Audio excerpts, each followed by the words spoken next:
Okay, तो आवाज आ रही है आप लोगों को?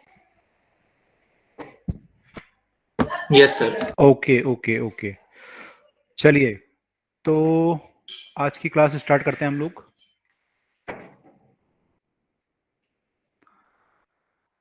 आप लोगों के एग्जाम कब से थे स्कूल में, आप बता रहे थे ना हम लोग?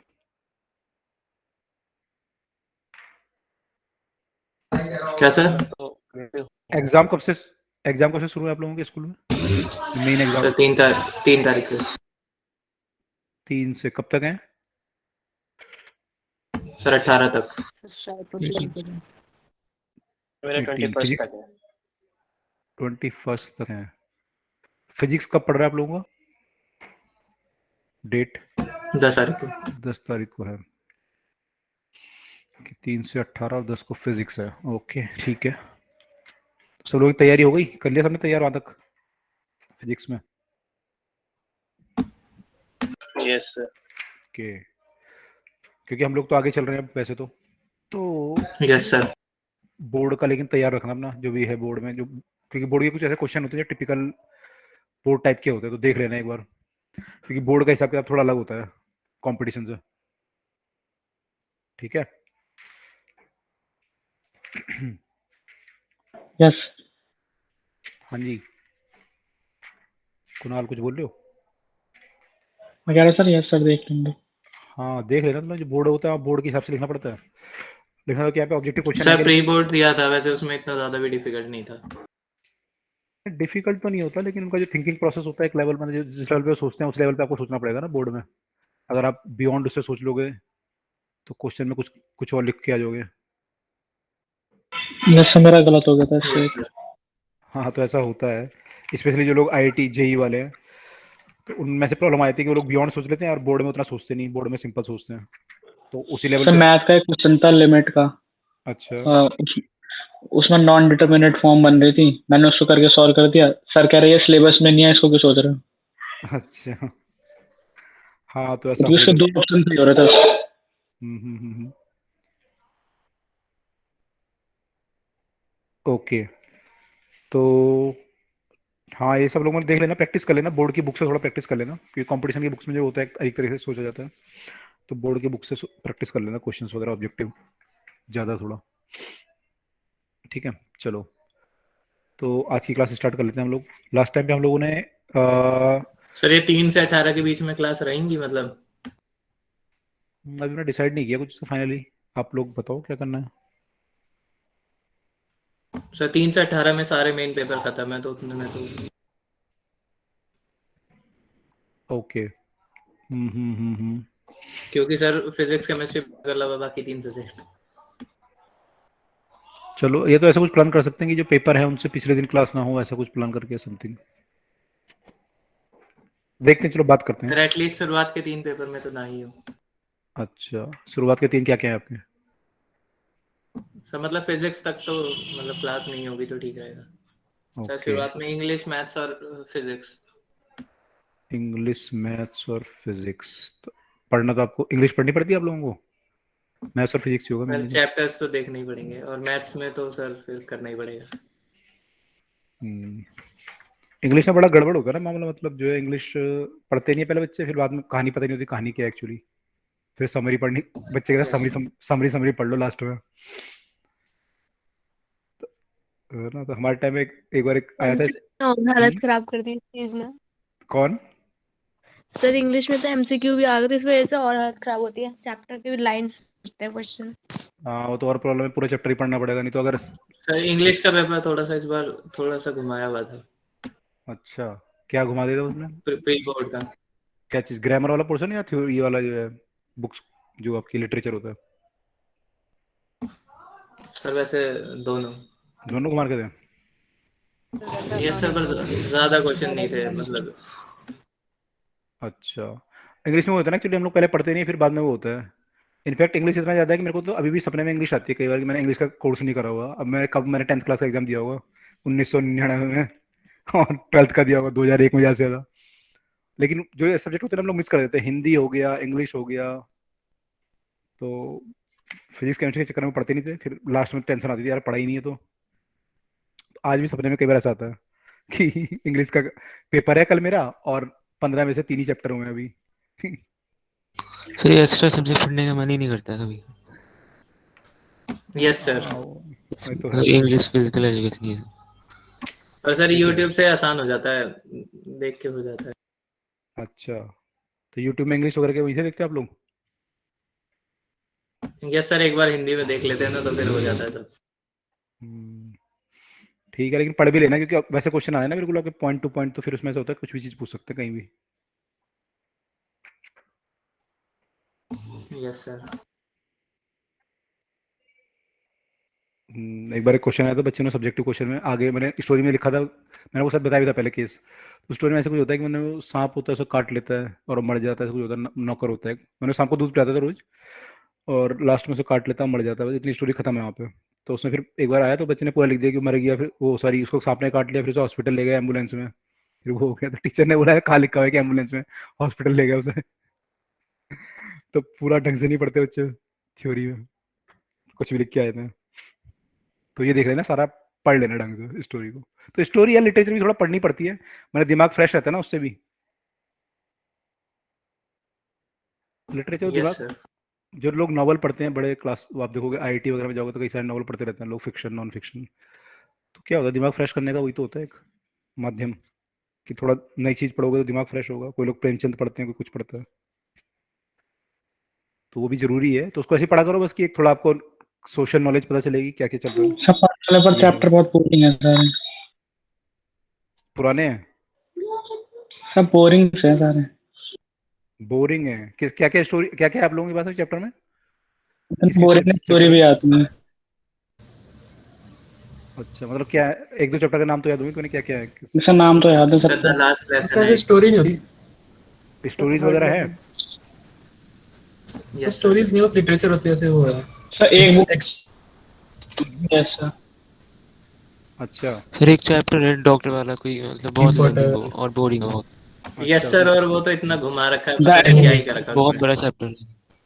अच्छा क्या बता रखा है उसमें डॉक्टर के बारे में, मतलब डॉक्टर के बारे में बता रखा है कुछ सर जापानीज War II के डॉक्टर बारे है। में है ना, मतलब जापानीज और यूएस की जो वॉर हुई थी, हाँ टेंशन जब हुए थे, तो वहाँ पे लोगों की क्या सिचुएशन हो गई थी, आपस में अच्छा हेट्रेड फैल हाँ जब भी हाँ ह्यूमैनिटी जिंदा थी, ऐसे कुछ। अच्छा। तो बोरिंग, आपको बोरिंग लगता है वो वाला चैप्टर? सर वो बहुत सर लंबा है बोरिंग ना। भी बहुत लंबा है, खींच अच्छा रखा है, अच्छा। हर एक इवेंट बता रखा है, वो पानी लाया, हम्म, उसने बेड लगाया, छोटे छोटे अच्छा। इवेंट्स को एलैबोरेट कर रखा है। एक्चुअली देखो, जब आप लोग वो अभी उसमें जाओगे ना हायर, उसमें एमबीए वगैरह करोगे जब, तब आपको पता चलेगा कि जब आप स्पीकिंग करते हो ना कोई भी चीज़, तो स्पीकिंग में ये चीज़ बहुत जरूरी होती है कि आप उसको पूरी तरह से इलेबरेट करो। जैसे एक बार कोई राइटर था, उसको पढ़ रहा था, तो उसने लिखा था कि अगर आप मान लो, आपने सीधा लिखा कि लोग जा रहे थे और एक्सीडेंट हुआ पहाड़, ऐसे लिख रहा था वो, कि मैंने पहले लिखा कि लोग जा रहे थे कार से और एकदम से पहाड़ सरका और वो कारों के ऊपर गिर गया और कार दब गई उसमें। फिर उसने पूरा इलस्ट्रेट करके लिखा कि सुबह एक सुहानी सुबह थी, सूरज निकला हुआ था, वीकेंड था लोगों को, और लोग जा रहे थे सड़क से, सड़क बिल्कुल चमक रही थी, पहाड़ भी जो है साइन कर रहे थे।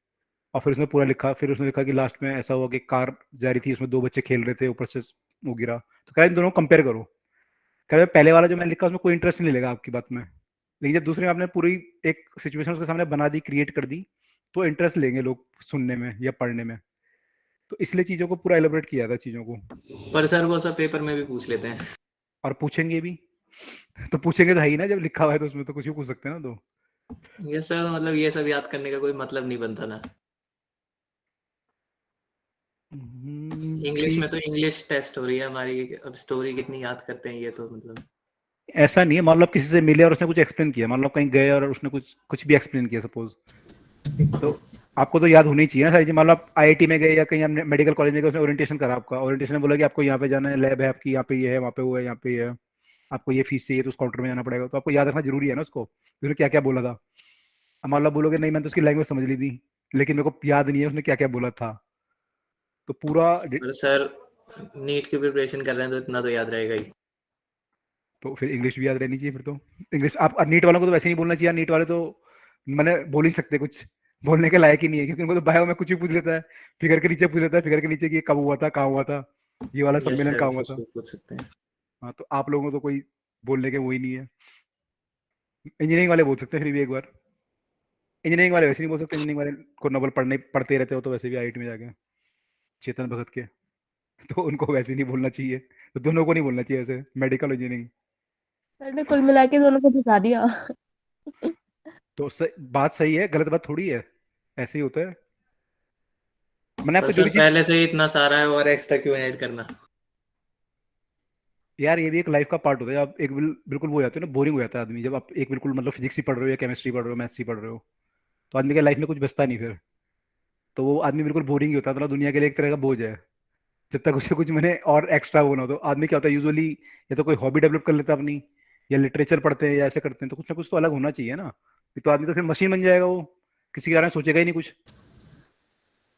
जो यस बोलते हुए सर। डॉक्टर ने किडनी निकाल ली, वो कर ली, वो क्या है, मैंने वो अपने प्रोफेशन में इतना वो हो गया कि उसको बाकी कुछ मतलब ही नहीं है अब दुनियादारी से। तो सर ये, स्टोरी पढ़ने में मजा नहीं आता, अगर कविता वगैरह हो तो फिर वो ठीक रहती है। अच्छा, तो कविता की किताब है नहीं आप लोगों में इंग्लिश में? दो होती थी ना पहले, लिटरेचर में पोएम वाली होती थी, है सर, पोएम वाली है। फिर अपने पॉइंट्स भी ले रखे हैं। यस सर, पोयम वाली है लेकिन उसमें मतलब कमी है। चलो, तो पढ़ना सब कुछ है, इंग्लिश तो आसान है, ठीक है, तो ये यस जरूरी है, सर। मतलब मैं कह रहा हूँ कि मैंने गलत नहीं है, हमें भी लगता था पहले कि यार क्यों पढ़ा रहे हैं, ये क्यों करा रहे हैं, ऐसे क्यों करा रहे हैं, इसकी क्या जरूरत है, हिस्ट्री पढ़ने की क्या जरूरत है 10th क्लास में, हिस्ट्री सर पढ़ने की क्या हिस्ट्री तो जरूरत है? बढ़िया होती है, याद मतलब याद करने में मजा नहीं आता, पढ़ने में बढ़िया लगती है। सर अब अगर आज के समय में किसी ने ऐसा कर दिया तो हमें क्या करना है? बिल्कुल, कि जो चीजें रिपीट होती है ना, वो पता चल जाता है कि ऐसी चीज होगी तो इसका क्या वो हो सकते हैं, क्या चीजें हो सकती हैं, इसलिए वो है, जरूरी है उसे पढ़ना, कि आप गलती रिपीट ना करो कोई भी।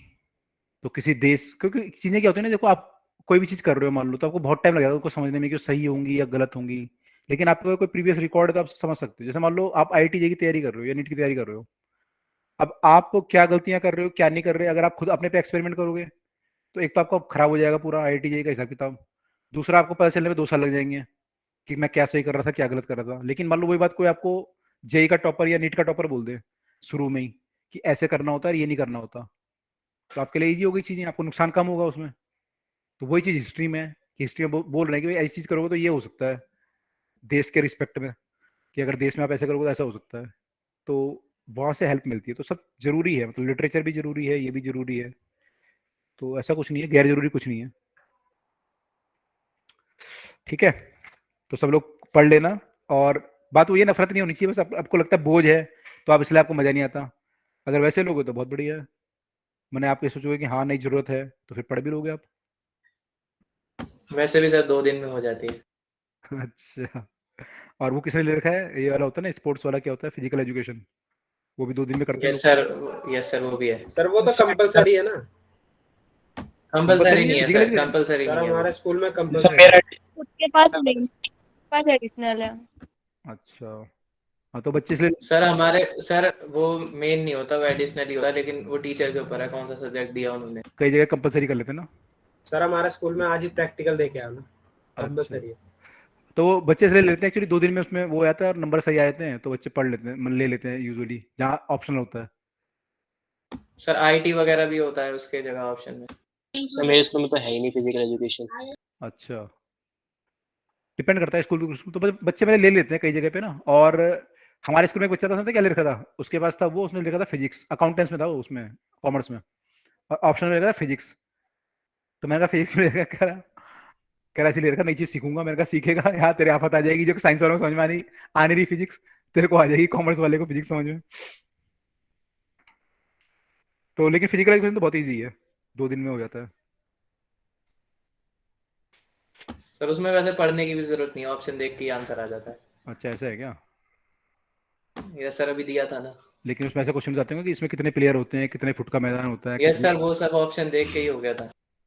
अच्छा, कुछ तो पढ़ना पड़ता होगा, ऐसे बिल्कुल ऑप्शन कैसे दे दोगे? सर मैंने तो कुछ भी नहीं पढ़ा था, मैंने ट्राई किया था एक बार कि क्या होता है, अच्छा, ठीक ठाक आ गए थे। पढ़ लेना, लेकिन रिस्क बोर्ड में मत ले लेना, रिस्क डायरेक्ट। Yes sir. पर सर टाइम का है पढ़ने का, 6 तारीख को मैथ्स का, 7 तारीख को फिजिकल एजुकेशन। हाँ, तो सारा थोड़ी पढ़ना है, जब बच्चे को पूरे साल का पढ़ना होता तब वो पढ़ता था बच्चा 2 दिन में, अब तब वो कुछ चैप्टर ही पढ़ने होंगे। क्या सर? जब स्टूडेंट को पूरे साल का पढ़ना होता था एक बार पेपर होता था बोर्ड का, यस सर समझ तो गया समझ तब गया 2 दिन में पढ़ते थे वो लोग, आपको तो कम ही पढ़ना है। तो चलिए क्लास स्टार्ट करते हैं अब।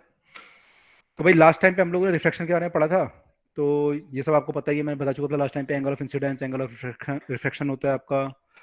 लाइट आपकी, मान लो मीडियम आपका है, इसका रिफ्लेक्टिव इंडेक्स म्यू 1 है, म्यू 2 है। डेंसर मीडियम का म्यू ज़्यादा होता है, ये सब बता चुके हैं हम, लास्ट क्लास में बात हो चुकी है। और लाइट अगर आपकी मान लो रेयरर से डेंसर की तरफ जा रही है तो किधर को बेंड करती है? Towards around. Sir away denser में टुवर्ड्स नो। वर्ड्स डेंसर में तो sir to toward toward the normal. तो ये हम लास्ट टाइम देख चुके हैं।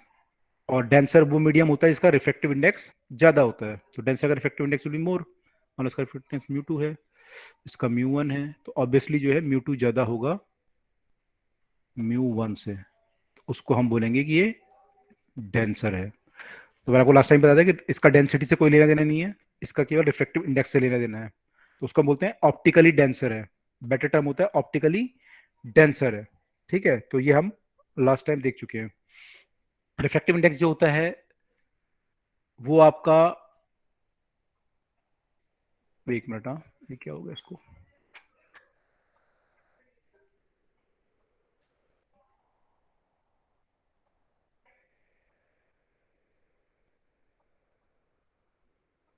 रिफ्लेक्टिव इंडेक्स आपका जो होता है वो किसका रेशो होता है? C/V का, ये आपको पता ही है, yes sir. Yes sir last time discuss कर चुके हैं ये भी हम। Velocity of light in the vacuum, velocity of light in the medium, तो वो हमारा रिफ्लेक्टिव इंडेक्स होता है।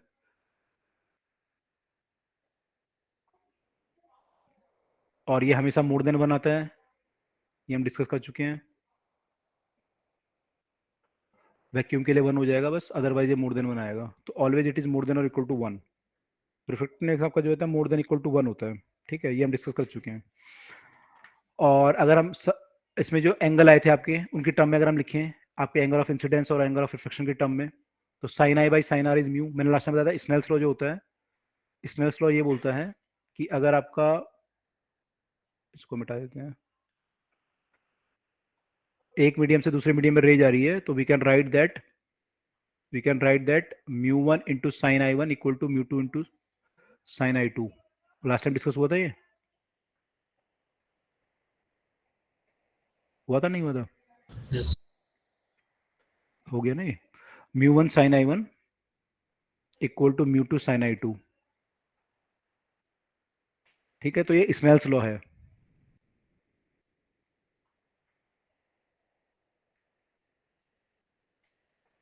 अच्छा, यहाँ पे क्या होता है कई बार ना, जब कंपटीशन में आप जाओगे तो फिर एक और मीडियम आ जाएगा आगे,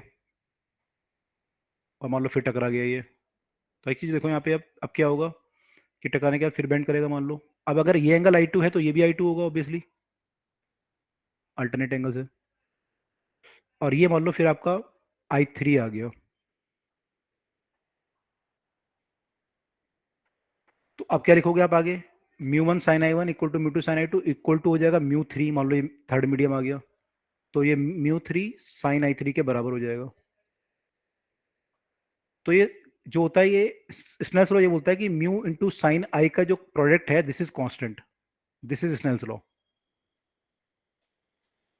कि अगर ऐसे मीडियम आपके आ गए, लेकिन प्रोवाइडेड ये मीडियम की बाउंड्री जो है वो पैरेलल हो, ऐसा ना कि हो कि एक बाउंड्री ऐसी है और एक बाउंड्री ऐसे आ गई, तो फिर वो एंगल ऑफ ये चेंज हो जाएगा यहाँ पे, तो फिर ये भी कुछ और आएगा। तो अगर सारे मीडियम आपस में पैरेलल हैं तो वी कैन से दैट कि this thing is constant. Otherwise ये तो हम बोल ही सकते हैं μ1 sin I1 equal to μ2 sin I2, तो हमेशा चलेगी। तो ये स्नेल्स लॉ है। फिर मैंने आपको बताया था किताबों में जो लिखा हुआ है, यूजुअली किताबों में जो है एक मीडियम को वैक्यूम लिया गया है, तो वैक्यूम का रिफ्लेक्टिव इंडेक्स 1 हो जाता है, तो इसको 1 मान लें, मान लो हम, तो ये 1 हो जाएगा, तो sine I equal to mu into sine r हो जाएगा, इसको आर मान लेते हैं वो लोग। तो यहाँ से आपका आ जाएगा sine I equal to mu sine r, और वहां से आपका आ जाएगा कि वी कैन से कि sine I by sine r equal to mu. तो ये एक जनरल माने एक स्पेशल फॉर्म हो गया स्नेल्स लॉ को बोलने का। तो कई बार ऐसे बोलते हैं, लेकिन इससे ना कंपटीशन के क्वेश्चन निकालने में प्रॉब्लम हो जाती है, लेकिन ऐसा बोर्ड में यूजुअली ऐसे लिखा रहता है sine I by sine r equal to mu. ठीक है, तो यहाँ तक क्लियर है सबको? Yes sir. मीडियम का मतलब क्या हुआ यहाँ पे? किसका मतलब? अभी आपने बोला पैरेलल हो मीडियम आपस में। हाँ, अगर मान लो ऐसे हो गया ना, ये मान लो ये आपका ये यहाँ पे I1 हो गया, फिर ये टकराया यहाँ पे मान लो, और ये मान लो I2 हो गया, ये भी I2 हो जाएगा, फिर ये I3 होगा मान लो। अब आगे जब ये टकराया मान लो, तो अगला मीडियम जो है वो पैरेलल नहीं है इसके, ये दोनों जो सरफेस हैं, बाउंड्री जो है इनकी मीडियम की, वो पैरेलल नहीं है। तो जब ये यहाँ पे टकराएगा तो ये क्या होगा, फिर ये I3 तो नहीं होगा, एंगल कुछ और हो जाएगा। Yes sir. Yes sir. तो ये एंगल अगर I3 नहीं है, तो मान लो आपने यहाँ पे क्या होता है, यहाँ पे स्नेल्स लॉ लगा रहे थे, मान लो हम यहाँ पे क्या लिख रहे थे, हम यहाँ पे हम लिख रहे थे कि μ2 into sine I2 equal to μ3 into sine I3, ये लिख रहा था मैं। ऐसी जब मैं यहाँ पे लगाऊंगा स्नेल्स लॉ तो क्या लिखूंगा, μ1 sine I1 equal to μ2 sine I2। अब यहाँ पे ये कॉमन है दोनों में, तो मैं लिख सकता हूँ कि this equal to this equal to this, ये लिख सकता हूँ मैं, जैसे मैंने यहाँ पे लिखा था। और है ना, ऐसे अगर मान लो 4 मीडियम आ गए तो 4 बार लिख सकता हूँ ये, लेकिन मान लो यहाँ पे आ गया तो यहाँ पे तो मेरा चल जाएगा स्नेल्स लॉ में, ऐसे आ जाएगा कुछ, फिर आ जाएगा। लेकिन जब आप इस पे लगाओगे तो बराबर नहीं आएगा, मैंने ये और ये बराबर नहीं आएंगे दोनों एंगल, तो यहाँ पे स्नेल्स लॉ फिर आप ऐसे लगा नहीं पाओगे लगातार। तो फिर आप ये नहीं लिख सकते कि μ1 sin I1 equal to μ2 sin I2 equal to μ3 sin, यहाँ तक तो लिख सकते हो, यहाँ पे यहाँ तक चल जाएगा, लेकिन आगे प्रॉब्लम हो जाएगी फिर आपको। सर आगे क्या लिखना होगा फिर? मतलब आगे आप स्नेल्स लॉ अलग से लगा सकते हो, सरफेस पे लगा सकते हो, लेकिन आप ये लिख सकते हो कि कांस्टेंट है mu into sine I. Okay sir. है ना, यहाँ पे सेपरेटली लगा लोगे, जो भी एंगल आएगा फिर उस पे स्नेल्स लॉ लगाओगे। मतलब उसके इक्वल नहीं कर सकते जो 3 है? हाँ, उसके 3 के इक्वल नहीं कर सकते, लेकिन ठीक है। Yes sir. क्लियर हुआ ये रमीजा? यस हो गया। ओके, ठीक है, तो ये तो हमारा हो गया, स्नेल्स लॉ हम डिस्कस कर चुके थे, म्यू हमारा रेशो आ गया था लास्ट टाइम। फिर मैंने बोला था कि 2 तरह के आपके रिफ्लेक्टिव इंडेक्स होते हैं, एक एब्सोल्यूट होता है और एक रिलेटिव होता है। एब्सोल्यूट और रिलेटिव, है ना। तो रिलेटिव मैंने कहा था कि इसके रिस्पेक्ट में निकालते हैं कि वाटर के रिस्पेक्ट में ग्लास का कितना है, तो वो निकालते हैं, या किसी और का, है ना। तो अगर मान लो आपसे बोले कि भाई ग्लास का कितना है किसी के रिस्पेक्ट में, मान लो आपको बोले कि ग्लास का वाटर के रिस्पेक्ट में कितना है, तो ऐसे लिखते हैं हम, दिस मीन्स, ये W लिखा है यहाँ पे, this means refractive index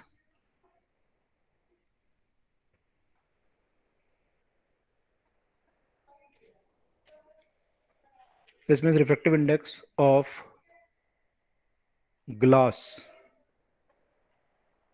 with respect to water। तो ग्लास कहाँ पे है, यहाँ पे है, तो इसका रिफ्रैक्टिव इंडेक्स निकाला जा रहा है बेसिकली। तो रिफ्रैक्टिव इंडेक्स ऑफ ग्लास है विद रिस्पेक्ट टू वाटर, तो ऐसे लिखा जाएगा इसको। क्लियर है? कई बार ऐसे भी लिखते हैं और कई बार ऐसे भी लिख देते हैं। रिफ्रैक्टिव इंडेक्स ऑफ ग्लास तो ऐसे लिखेंगे हम। अब विद रिस्पेक्ट टू वाटर चाहिए आपको, तो विद रिस्पेक्ट टू वाटर जब आप लिखोगे तो कई बार ऐसे भी लिख देते हैं कि ऐसे, तो मतलब हम इसके रिस्पेक्ट में निकालते हैं। मैंने ग्लास का निकाल रहे हैं विद रिस्पेक्ट टू वाटर, तो हम जो भी नीचे होगा उसके रिस्पेक्ट में निकालते हैं। जब ऐसा लिखा रहता है उसका मतलब जो नीचे लिखा हुआ है उसके रिस्पेक्ट में उसका रिफ्रैक्टिव इंडेक्स है। बस ये को जो भी नीचे लिखा है उसका रिफ्रैक्टिव इंडेक्स है। अब किसके रिस्पेक्ट में है, तो जो ऊपर लिखा है उसके रिस्पेक्ट में है। मान लो कुछ नहीं लिखा है यहाँ पे, ऐसे लिखा है, तो it means refractive index of glass with respect to air. अगर यहाँ पे आपने वाटर लिख दिया तो रिस्पेक्ट टू वाटर होगा, यहाँ पे लिख दो चाहे यहाँ पे लिख दो, तो इसका रिफ्रैक्टिव इंडेक्स होता है जो भी होता है। क्लियर हुई बात ये? Yes sir. Yes sir. Okay, तो इसमें कंफ्यूज मत होना कहीं पे, अगर ऐसा कुछ आता है तो कैलकुलेट कर लेना, ठीक है। अच्छा, एक चीज़ और बताता हूँ आपको, फिर यहाँ पे कुछ प्रॉब्लम जो पिछली बार हम कर नहीं पाए थे वो कर लेते हैं। एक चीज़ और ये है इसमें कि जब लाइट एक मीडियम से दूसरे मीडियम में मूव करती है और light goes from one medium to other medium, तो क्या चीज़ कांस्टेंट रहती है? हमने डिस्कस भी किया था sir last time. Frequency constant रहती है। तो आपकी जो स्पीड होती है, मान लो यहाँ v1 है तो यहाँ v2 हो जाएगी स्पीड, एंगल भी आपके चेंज हो जाएंगे, i1 i2 हो जाएंगे, v1 v2 हो जाएगा, लैम्डा अगर है तो लैम्डा 1 लैम्डा 2 हो जाएगा, लेकिन फ्रीक्वेंसी आपकी सेम रहती है। तो मीडियम की जो जब जाती है लाइट तो फ्रीक्वेंसी चेंज नहीं होती है। अब यहाँ पे बच्चे एक क्वेश्चन और पूछते हैं कि सर जब लाइट एक मीडियम से दूसरे मीडियम में जा रही है तो वेवलेंथ चेंज हो रही है, और हमने पढ़ा है विबग्योर में सबकी एक वेवलेंथ होती है फिक्स, तो क्या ऐसा होता है कि रेड लाइट जब पानी में गई तो ग्रीन हो गई या कुछ और हो गई, ऐसा कुछ? तो बेसिकली यहाँ पे क्वेश्चन अराइज ये होता है अब कि जो हमारी लाइट कलर जो होता है वो किस पे डिपेंड करता है, क्या वो वेवलेंथ पे डिपेंड करता है, और अगर वो वेवलेंथ पे डिपेंड करता है तो क्या वो चेंज हो जाता है जब एक मीडियम से दूसरे मीडियम में जाते हैं? तो क्या बोलोगे? सर फ्रीक्वेंसी पे डिपेंड करता है अगला। तो कलर जो होता है हमारा फ्रीक्वेंसी पे डिपेंड करता है, फ्रीक्वेंसी डिपेंडेंट होता है। तो फ्रीक्वेंसी क्योंकि सेम रहती है मीडियम से दूसरे मीडियम में जाने में, तो आपका जो कलर होगा वो सेम रहेगा, बस ये होगा कि वेवलेंथ हो सकता है उसकी चेंज हो जाए। हो सकता है कि पहले जो ग्रीन कलर की वेवलेंथ थी वो रेड कलर की हो जाए, लेकिन कलर वो ग्रीन ही रहेगा, रेड नहीं बनेगा वो। समझ में आई बात? तो colour depends on frequency, colour depends on frequency, not wavelength. ये बात याद रखेंगे हम लोग।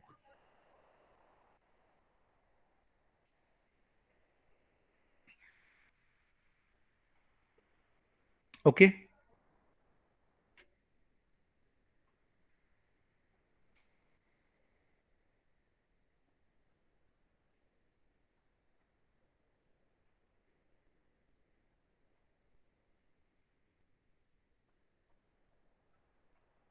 आवाज आ रही है आपको?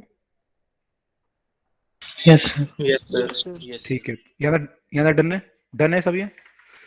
Yes sir. चलो अब कुछ क्वेश्चन है, 4-5 वो कर लेते हैं, फिर आगे बढ़ते हैं, फिर अगला टॉपिक आज का शुरू करेंगे। 4-5 क्वेश्चन ये हैं। पहला क्वेश्चन देखते हैं क्या है। पहला क्वेश्चन है हमारे सामने कि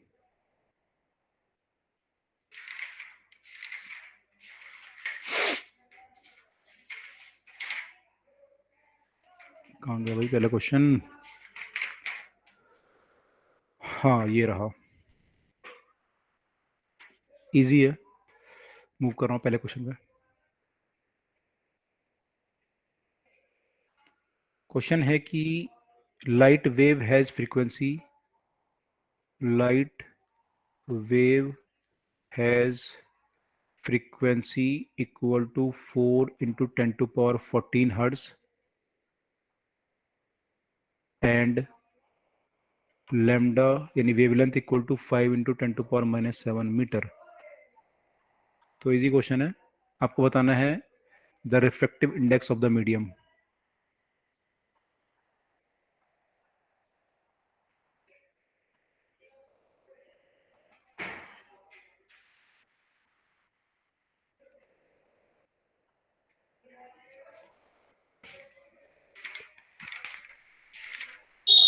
वन पॉइंट ग्लास चेक करते हैं।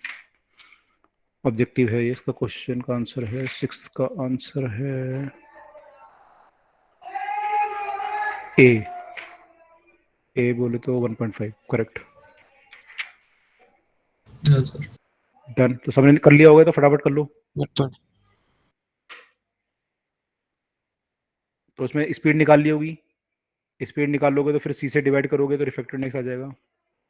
ठीक है, यस सर। यस तो अगले क्वेश्चन में मूव कर रहे हैं। फिर अगला क्वेश्चन आपका है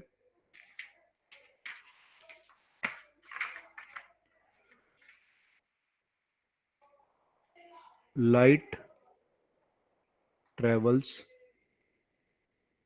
through a glass plate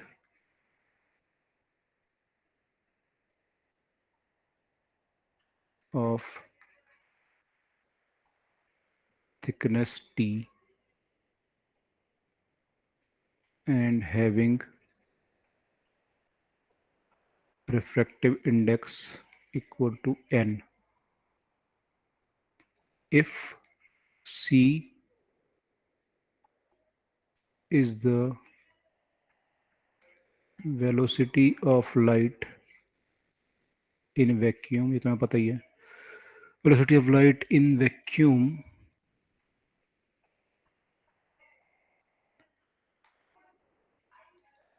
vacuum, vacuum की स्पेलिंग क्या होती है? VACUUM होती है। In vacuum the time taken, देखा वैक्यूम की स्पेलिंग गलत हो गया ना, ये पता है किसका नीति है? लिटरेचर ना पढ़ने का। The time taken by the light to travel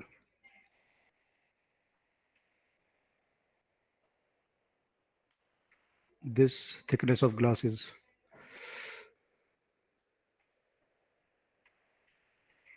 बताओ क्या आंसर आएगा? तो इजी है तो।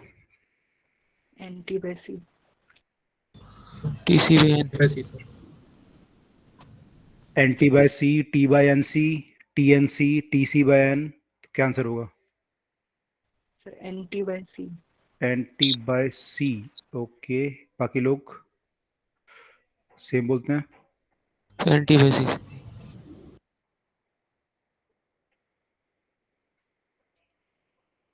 ठीक है, तो यहाँ पे जो टाइम टेकन होगा वो T by V होगा, और V आपका जो होगा वो C by म्यू होगा। रिफ्रैक्टिव इंडेक्स आपको पता है स्पीड में क्या रिलेशन होता है, म्यू या एन जो भी बोलोगे, तो आ जाएगा म्यू टी बाय सी या एन टी बाय सी। ये क्लियर है? Yes sir. अच्छा, अब ये जो है एक्चुअली जो रिलेशन आया है इसकी आपको आगे जरूरत पड़ेगी। सबको क्लियर है? Yes sir. ठीक है, तो जब आप लोग रिफ्रैक्टिव इंडेक्स पढ़ोगे और उसमें जाके आप यंग डबल स्लिट एक्सपेरिमेंट एक है वो पढ़ोगे YDSC, तो वहाँ पे जरूरत पड़ती है हमें। तो आप देख रहे हो जब लाइट यहाँ पे ट्रेवल कर रही है तो उसकी स्पीड स्लो हो गई है ग्लास में या किसी भी मीडियम में, और यहाँ पे उसने जो, मैंने गलत लिख दिया यहाँ पे, म्यू टी आएगा, तो यहाँ पे जो उसने टाइम लिया है वो म्यू टी बाय सी लिया है। ठीक है, तो उसने टाइम जो लिया है कितना लिया? म्यू टी बाय सी, ये टी था, तो यहाँ पे टाइम टेकन कितना है? म्यू टी बाय सी। अब मान लो ये लाइट वैक्यूम में चल रही होती, तो वैक्यूम में ये कितना डिस्टेंस ट्रेवल कर लेती इतना टाइम में?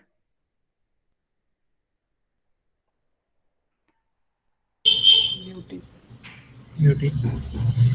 Mu t. अगर ये लाइट यहाँ वैक्यूम में चल रही होती तो यहाँ तो उसने डिस्टेंस ट्रेवल किया टी, लेकिन ये यहाँ कर लेती म्यू टी। कर लेती है? क्लियर है सबको? Yes sir. Yes. यानी कि हम ये बोल सकते हैं कि जो म्यू टी लेंथ का जो वैक्यूम में डिस्टेंस है वो टी के बराबर है अगर हम टाइम के टर्म में बात करें तो हम ये बोल सकते हैं कि ये जो ऑप्टिकली इसका ऑप्टिकल जो पाथ है, पाथ की लेंथ है, जो ऑप्टिकली जो पाथ की लेंथ है वो कितनी होनी चाहिए? Mu t. अगर आपकी टी थिकनेस की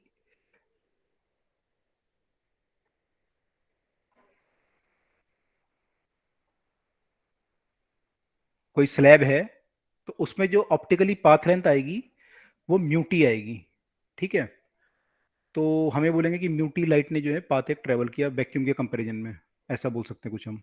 ठीक है, अब इसमें एक चीज़ और मैं बोलना चाहता हूँ एक्चुअली आपको, ऐसा क्यों हम कर रहे हैं ये सब, क्योंकि जब आप आगे पढ़ोगे तो आगे आपका इंटरफेरेंस वगैरह आने वाला दोबारा। अब जब इंटरफेरेंस वगैरह आएगा तो क्या होगा कि लाइट ने जो ट्रेवल किया, मतलब लाइट का मान लो कोई ऐसा था, अब ये चीज़ मान लो टी टाइम में यहाँ पहुँच जाती है मान लो, लेकिन जब ग्लास में आप जाओगे तो ग्लास में कितना पहुंचेगा? ये कम पहुंचेगा ग्लास में, है ना? ग्लास में जो है क्या होगा, ग्लास में क्या होगा आपका, ग्लास में स्लो चलेगी लाइट, तो ये लाइट तो यहाँ से यहाँ पहुंच गई इतने टाइम में, लेकिन ग्लास में वो यहाँ से यहीं पहुंचेगी, ऐसी होगा ना? Yes sir. ठीक है, एक तो वो होगा। दूसरा क्या होगा, वेवलेंथ में फर्क पड़ जाएगा, उसके अंदर ग्लास के अंदर जो वेवलेंथ होगी लाइट की डिफरेंट हो जाएगी, जब ग्लास में जाएगी लाइट तो वो फर्क पड़ेगा। तो मान लो लाइट यहाँ पे जब अंदर गई और बाहर आई, तो अंदर गई और बाहर आई, तो बाहर आके वेवलेंथ फिर सेम हो जाएगी दोबारा, जो एयर में होती है उसकी वेवलेंथ, तो वेवलेंथ तो सेम हो जाएगी। लेकिन फर्क क्या पड़ जाएगा दोनों में अब, मान लो एक लाइट आपकी एयर में चल रही थी ऐसे, और एक लाइट जो है बीच में ग्लास से टकरा के ऐसे आई, तो जब ये लाइट यहाँ पे दोनों पहुंचेंगी, जब ये दोनों यहाँ पे पहुंचेंगी, तो आप लोगों ने, हमने पढ़ा था ना पाथ डिफरेंस, आपको पता होगा पाथ डिफरेंस, फेज डिफरेंस, ध्यान है सबको? Yes sir. Yes sir. Yes sir. पढ़ा था हमने पाथ डिफरेंस। तो पाथ जो होता है मतलब पाथ कितनी लंबाई चली, तो उसकी लंबाई हम लेंगे, मान लो इसकी लंबाई सपोज एक्स मान लेते हैं कि ये एक्स है, तो इसका पाथ एक्स है। जब हम इसका पाथ लिखेंगे, तो इसका पाथ हम क्या लिखेंगे, मान लो स्लैब है बीच में, तो हम लिखेंगे इसका path is x minus T, इतना तो वैक्यूम में चली, प्लस म्यू टी, प्लस क्या लिखेंगे, म्यू टी। तो ये जो पाथ होगा ये ऑप्टिकली कितना हो गया, x plus mu minus one t के बराबर। This path is optically equal to x plus mu minus one t. ये बात समझ में आई सबको? सर म्यूटी क्यों लिखा है? म्यूटी क्यों लिखा, क्योंकि भाई ये जो पाथ है ये तो म्यूटी के बराबर हो जाएगा ना, हमने देखा ना ये पाथ जो जब ग्लास के अंदर जाएगी, यस सर। तो वो पाथ जो है म्यूटी के बराबर हो जाएगा। जब यहाँ चली तो यहाँ तो कोई प्रॉब्लम नहीं है, तो जो वैक्यूम में है वही पाथ ले लेंगे हम, एक्स ही एक्स ले लेंगे दोनों को। ये लीजिए बोतल भाई, यहाँ पे जब चली वैक्यूम में, तो वैक्यूम में तो मान लो जो डिस्टेंस ट्रेवल कर रही है, हम वैक्यूम से कंपेयर कर रहे हैं ना, तो ये वैक्यूम में पूरी रे, तो मैंने इसका डिस्टेंस एक्स मान लिया, इसने एक्स पाथ ट्रेवल किया, तो इसका पाथ कितना हो गया, एक्स हो गया। इसका जब मैंने किया तो ये तो सेम रहेगा, मान लो ये y1 है, ये y2 है, तो y1 प्लस y2 तो लिखोगे, प्लस क्या लिखोगे, म्यू टी लिखोगे। जब यहाँ पे चला होगा ये तो म्यू टी बोलोगे इसको, यस सर, क्लियर हो गया। है ना? तो y1 प्लस y2 क्या होगा एक्चुअली, x माइनस टी तो होगा, तो मैंने वो लिख दिया। तो ये जो पाथ है, this path is optically equal to this one. ये बात क्लियर हुई सबको? Yes sir. सबको क्लियर है? जो लोग नए आए हैं 12th में, जिन्होंने ज्वाइन किया, उनको क्लियर हो रहा है? क्योंकि जिन्होंने 11th में पढ़ा उनको तो काफी क्लियर होगा। 12th वालों के लिए कोई ऐसा तो नहीं लग रहा कि नई चीज है कुछ, मैंने कोई नया कुछ बताया नहीं ऐसे भी।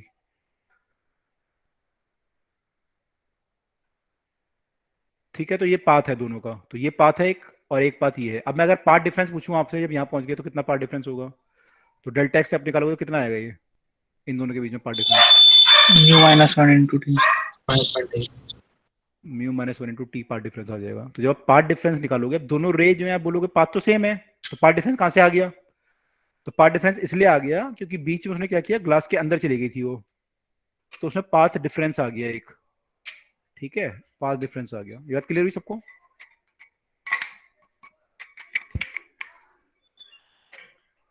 किसी को डाउट इसमें तो बताओ अभी, क्योंकि ये आगे आएगा, वहां पे हम दोबारा पढ़ेंगे, लेकिन अभी बेसिक तो क्लियर हो जाना चाहिए। सर ये जो क्वेश्चन था ये कौन सा क्वेश्चन? जो क्वेश्चन था बेसिकली, यस सर। हम्म, सर उसमें थिकनेस टी दे रखी थी, हमने डिस्टेंस पे टी ले लिया कि लाइट ने टी डिस्टेंस ट्रेवल करा होगा, लेकिन जब लाइट ग्लास के अंदर एंटर करेगी तो रिफ्लेक्ट हो जाएगी, तो बैंड होके थोड़ी ज़्यादा डिस्टेंस ट्रेवल नहीं करेगी टी से। हाँ, लेकिन हम लोग नॉर्मल इंसिडेंस का केस ले रहे हैं, फिर तो कॉम्प्लेक्स हो जाएगा ना, कि उसके लिए फिर उसको एंगल देना पड़ेगा, एंगल कितना है, तो हम नॉर्मल इंसिडेंस का केस मान रहे हैं। Okay sir. ठीक है, और कोई डाउट किसी को यहाँ पे भी इस क्वेश्चन में, या फिर जो हमने ये पढ़ा है इसमें?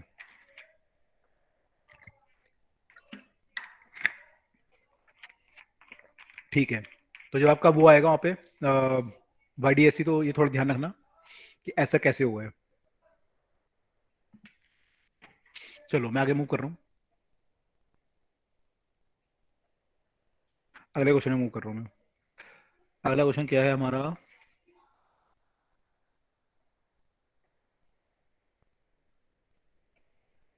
ये पिछले चैप्टर से रिलेटेड है। If epsilon naught and mu naught are respectively, आपको पता है electric permittivity and the magnetic permeability of the free space होती है, तो ये फ्री स्पेस के लिए है,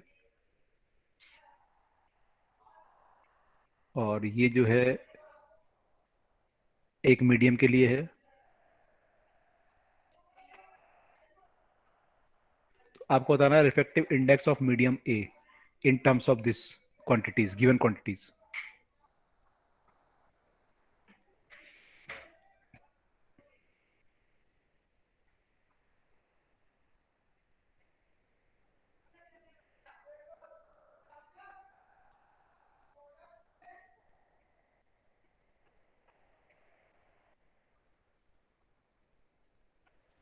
सर ये एप्सिलॉन और न्यू एब्सोल्यूट क्वांटिटीज हैं। हाँ ये एब्सोल्यूट है फ्री स्पेस की जो होती हैं। सर इसका आंसर आएगा root done mu into under epsilon. Root mu e upon a naught e naught. Okay done हाँ सर। ऐसे ऑप्शन दिए हुए तो रूट है या रूट के बिना, और एक बार म्यू ही ऊपर है, एक बार म्यू नॉट ई नॉट नीचे है, एक बार वो ऊपर है वो नीचे है, तो ऐसे निकलना है।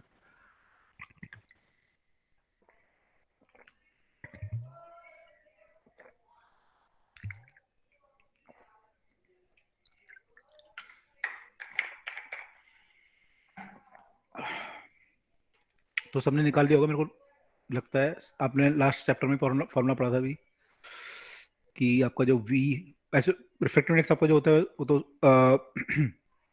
सी बाय वी होता है, और आप लोगों ने फॉर्मूला पढ़ा था वी आपका क्या होता है म्यू के टर्म में, ऐसा होता है, और सी आपका हो जाएगा ये। तो इन दोनों को आप पुट कर देंगे तो आई थिंक ये आपका आ जाएगा म्यू ही ऊपर आ जाएगा और म्यू नॉट ई नॉट नीचे, एप्सिलॉन नॉट नीचे, मतलब ठीक है। Done. Yes sir. Yes sir. Okay तो अगले क्वेश्चन में मूव कर रहे हैं। फिर इजी क्वेश्चन है सारे ना ये, अभी हम इजी चल रहे हैं, आएंगे मेन क्वेश्चन बाद में। नेक्स्ट क्वेश्चन जो है ये कर लेते हैं।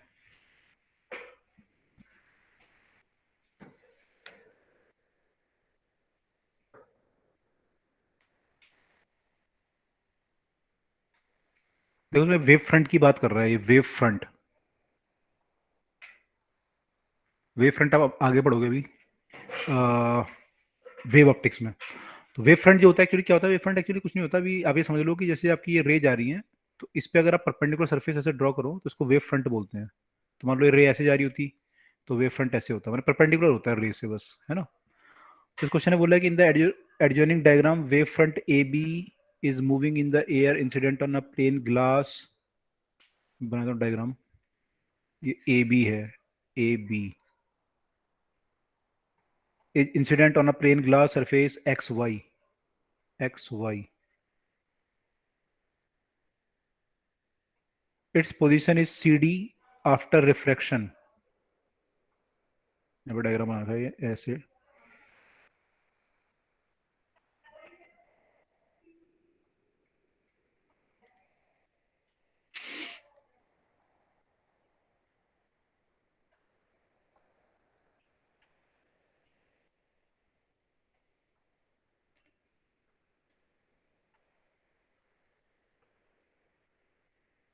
ये रे भी दिखा रखी है इन्होंने, रे ऐसे आ रही हैं टकराने के बाद, ये ऐसे कुछ दिखा रखा है।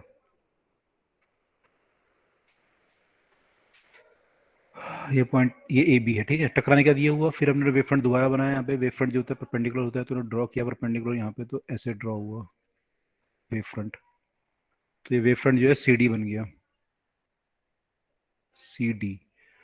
A B was the wave front in medium, suppose one medium, first medium, and C D is the wave front in the second medium. तो रे बेंट हो गया, आपको दिख रहा है यहाँ पे, ठीक है। तो ये बोल रहा है कि its position after refraction is CD as shown in the figure। normal are drawn at A and D। यहाँ पे नॉर्मल ड्रॉ कर दिया है, यहाँ पे नॉर्मल ड्रॉ कर दिया है। are drawn in A and D। refractive index of the glass with respect to air is equal to। यहाँ पे आपको एंगल दिए हुए कुछ, ये एंगल आपको थीटा दिया हुआ है, ये एंगल आपका फाई है, ये एंगल आपको थीटा डैश दिया हुआ है, और ये आपको फाई डैश दिया हुआ है, सॉरी फाई डैश। तो आपको इनके टर्म में रिफ्लेक्टिव इंडेक्स निकालना है ग्लास का, नीचे वाला ग्लास है। तो आप लोगों को शुरू कर दो, मैं थोड़ा करेक्ट कर लेता हूँ इसे।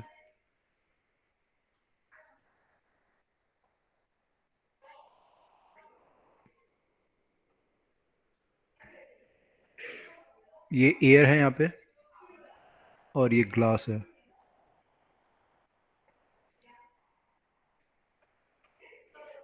ये वेव फ्रंट इन एयर है,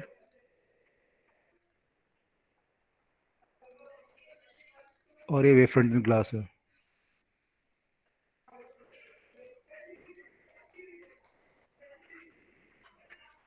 तो आपको बताना है what is the value of mu. A option sine theta by sine theta dash, B option sine theta by sine phi dash, C option sine phi dash by sine theta, D option A B upon C D.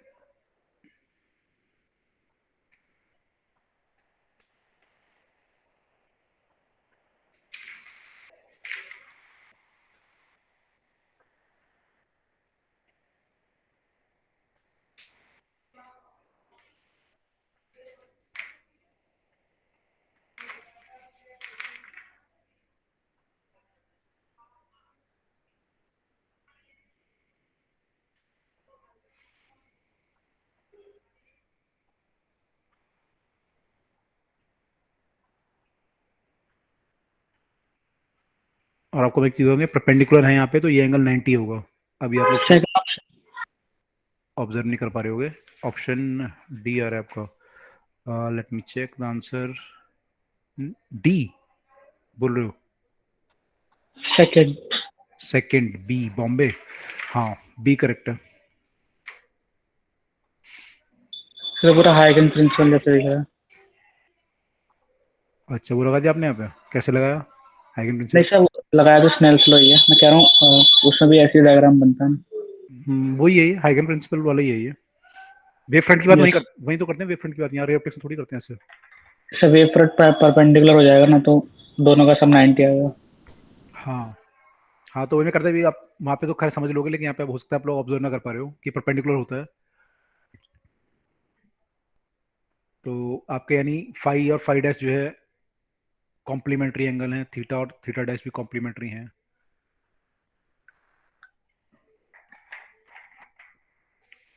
सोचो फिर क्या होगा।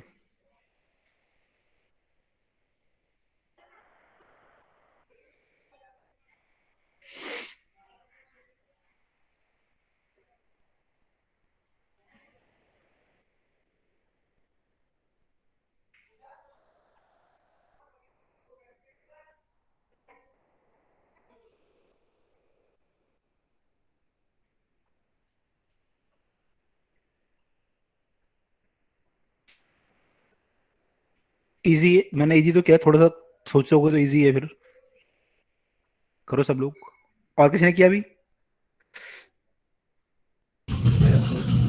सोमिल ने कर लिया, ठीक है। और बाकी लोग बताओ।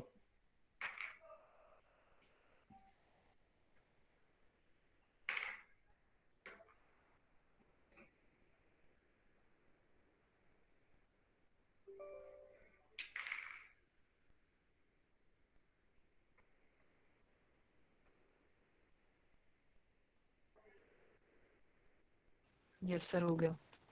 हो गया?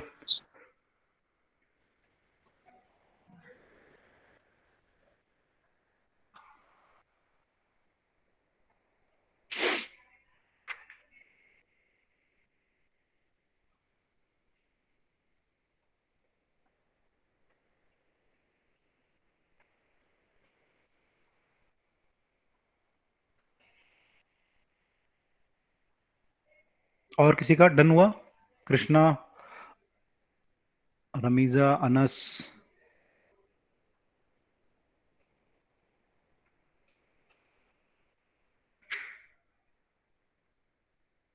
दिक्ता। बता दीजिएगा एक बार। मैं तो पूछ रहा हूँ अभी, अभी तो करो पहले। दिक्ता का हुआ नहीं हुआ?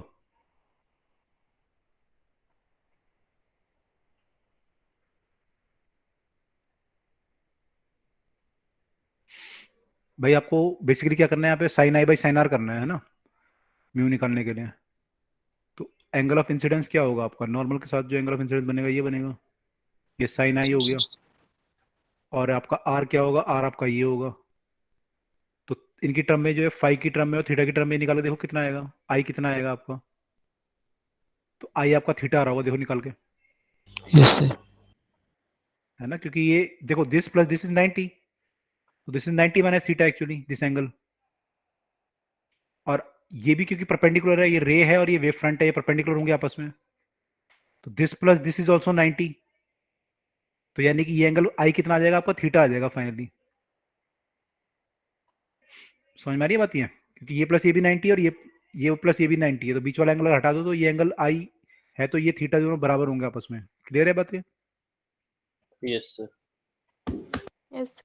ठीक है, अब आर निकालो, तो आर क्या आएगा, ये एंगल फाई है तो आर क्या होगा, 90 minus five, 90 minus 90 minus five, और 90 माइनस फाइव क्या होगा, फाइव डैश होगा, 5 डैश की इक्वल होगा। फाइव डैश होगा, तो आर आर आपका फाइव डैश हो गया, यहां से ये आ गया,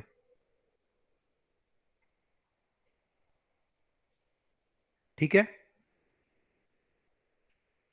यस सर। बस अब तो कर लोगे, sine I by sine r करोगे तो sine theta by sine five dash, okay. Yes sir. Yes. Okay, तो यहाँ पे क्वेश्चन जब आएगा पेपर में तो घबराना नहीं है, इजी आएगा। सर ये वेव फ्रंट वेव फ्रंट अभी आगे पढ़ेंगे हम लोग क्या होता है वेव फ्रंट बेसिकली, अभी तो आपको ये ध्यान रखना है कि जो आपकी रे होती है उसे परपेंडिकुलर सरफेस होता है, ठीक है। अभी आगे पढ़ोगे आप वेव लेट और वेव फ्रंट, माने जो सारे पार्टिकल है वो एक फेज में वाइब्रेट कर रहे हो उसको बोलते हैं वेव फ्रंट एक्चुअली। जैसे आप वेव आपकी जा रही है तो सारे पार्टिकल अगर आपके एक फेज में हैं, अगर आप सारे एक फेज वालों को मिला दो आपस में तो उसको वेव फ्रंट बोलते हैं, ठीक है। ओके। ओके, तो ये क्वेश्चन सबका डन है, ठीक है। किसी को डाउट है अभी? No? No sir. No sir. अच्छा, तो एक क्वेश्चन और कर लेते हैं फिर, अगर डाउट नहीं है तो कौन सा क्वेश्चन करना है, ये कर लेते हैं, इजी है। तो इसमें बोल रहा है कि if I mu J represents refractive index, मैं शॉर्ट में लिख रहा हूँ, refractive index when a light goes from,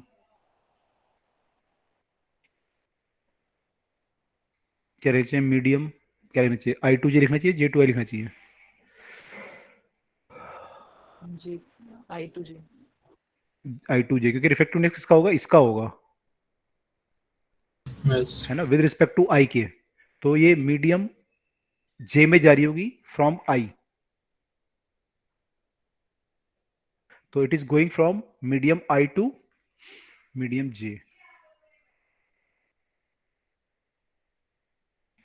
तो this represent the refractive index when a light goes from medium I to medium J, then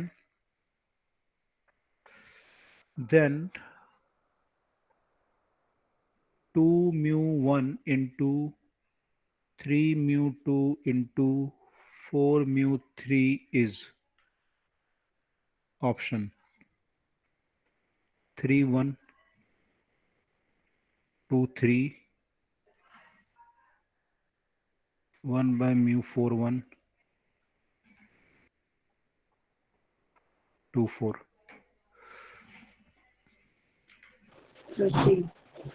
C, okay, बाकी लोग क्या बोलते हैं, सी आ रहा है बाकी का भी?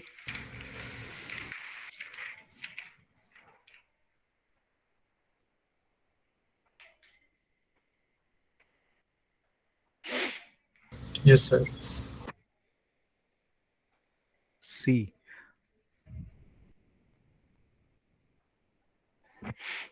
इसमें भी सी दिया हुआ है।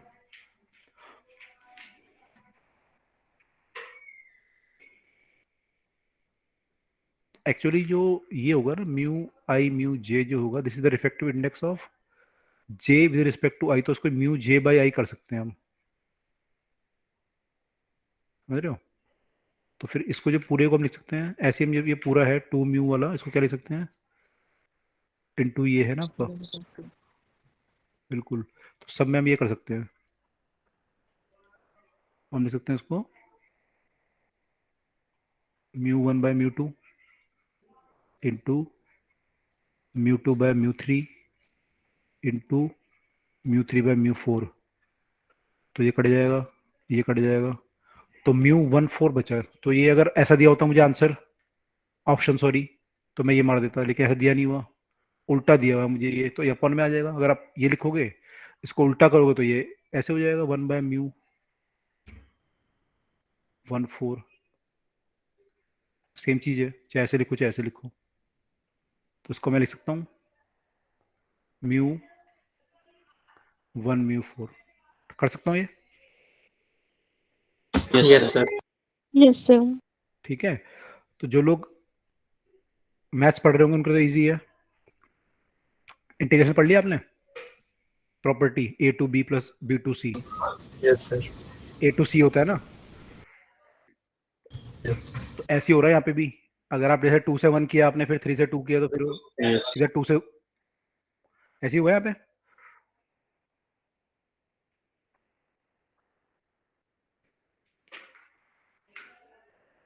अगर आप यहाँ पे देखिए, मैं अगले पेज पे समझाता हूँ।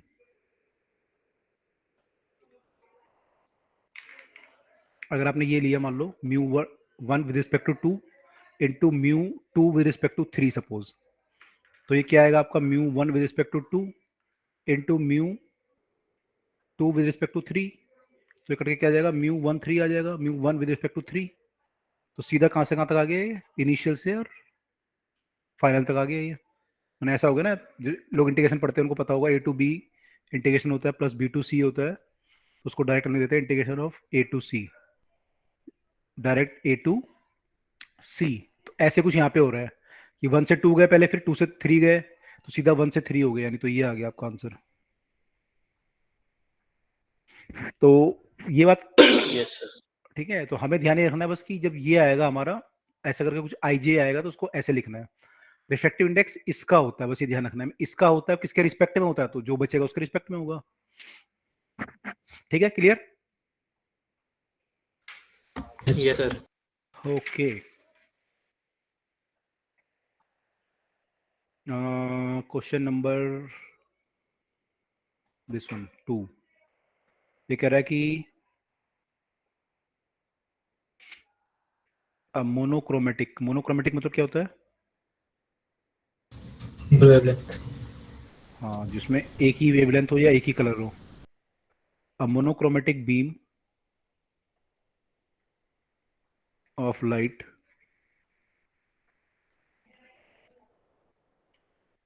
is traveling from medium A to medium A का रिफ्रैक्टिव इंडेक्स भी दिया हुआ है, मैं ब्रैकेट में लिख देता हूँ, medium A refractive index mu 1 to medium B of, इसमें रिफ्रैक्टिव पूरा लिखा हुआ है, of refractive index mu in the medium A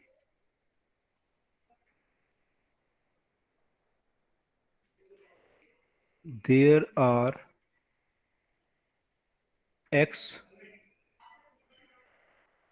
number of waves, there are x number of waves in certain distance.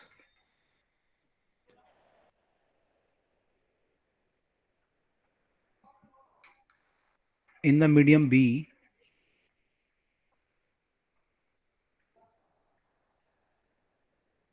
there are y number of waves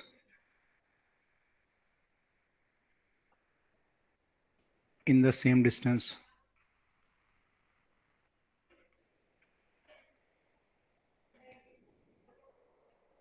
question है the refractive index of medium A, मैं page change कर रहा हूँ फिर वापस आ जाऊंगा।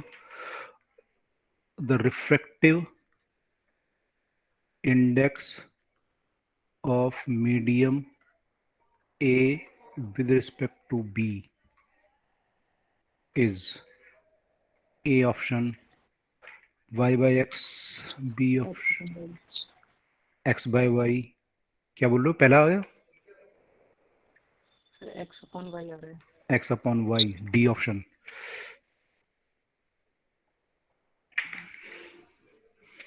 तो बाकी लोग भी निकालो, किसी को पीछे देखना तो बताओ, पीछे करना तो।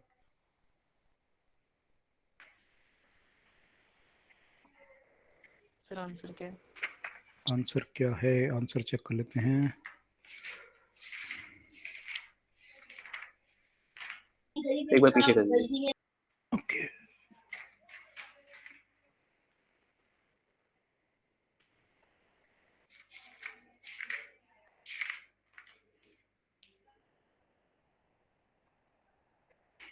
सही है, डी आंसर है इसका।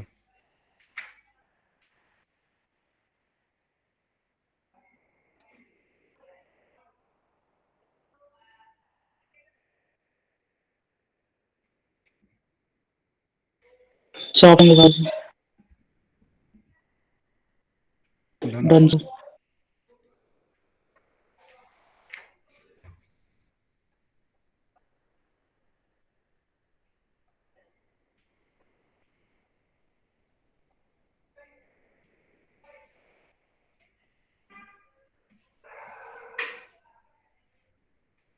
सर लास्ट साइड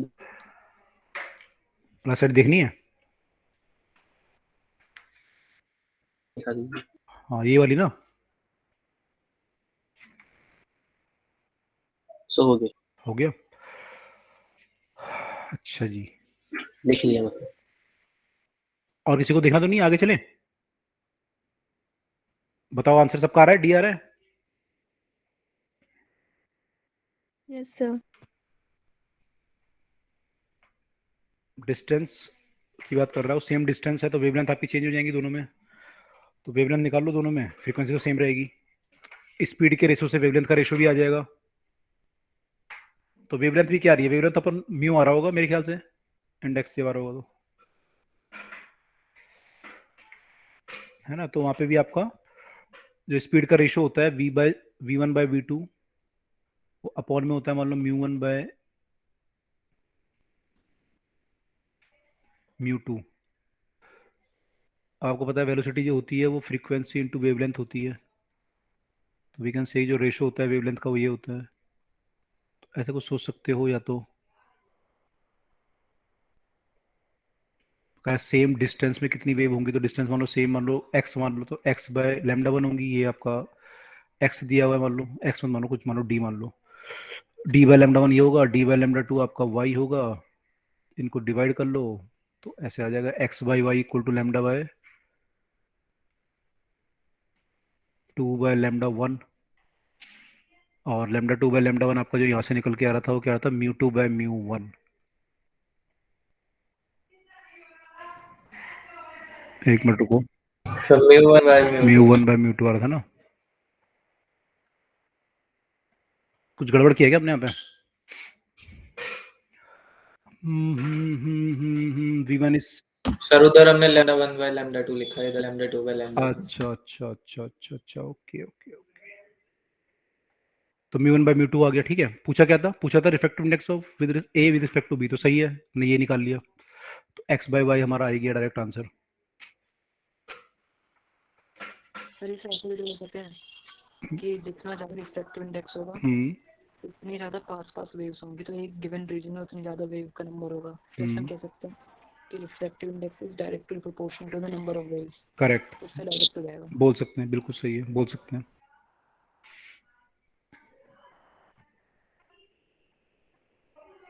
लेकिन यहाँ पे एक्चुअली मेरे को तो प्रॉब्लम क्या थी, ये था ना जैसे आपका, तो ये भी एक डायरेक्टली प्रोपोर्शनल का रिलेशन ही है x बाय y।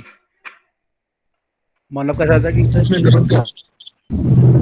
आपको ये श्योर होना जरूरी है कि लीनियर रिलेशन बनेगा, कोई स्क्वायर वाला रिलेशन नहीं बनेगा।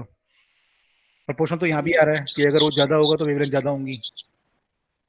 सर तो लेकिन आपका स्क्वायर का भी रिलेशन बनता ही नहीं है। हाँ, अगर आपको ये श्योर है कि भाई स्क्वायर का रिलेशन नहीं बनेगा तो हम बोल सकते हैं, बिल्कुल बोल सकते हैं। स्वामिल आपके कुछ बोल रहे थे बीच में? कहता है इसके ऊपर अंडर रूट है ना। अच्छा, हाँ मतलब श्योर होनी चाहिए कि 2 बार मल्टीप्लाई में नहीं आएगा वो जो है आपका म्यू वाला। अगर 2 बार आ रहा है मल्टीप्लाई में तो फिर प्रॉब्लम हो सकती है। ऐसा यहाँ पे होगा नहीं तो आएगा नहीं हमारा। ठीक है जी, डन, आगे बढ़े। Yes yes sir. सर। चलो, तो अब अगला टॉपिक है रिफ्रैक्शन, सॉरी क्वेश्चन नहीं है, टॉपिक है refraction of light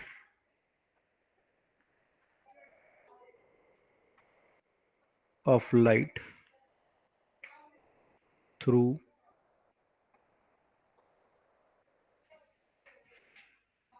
a rectangular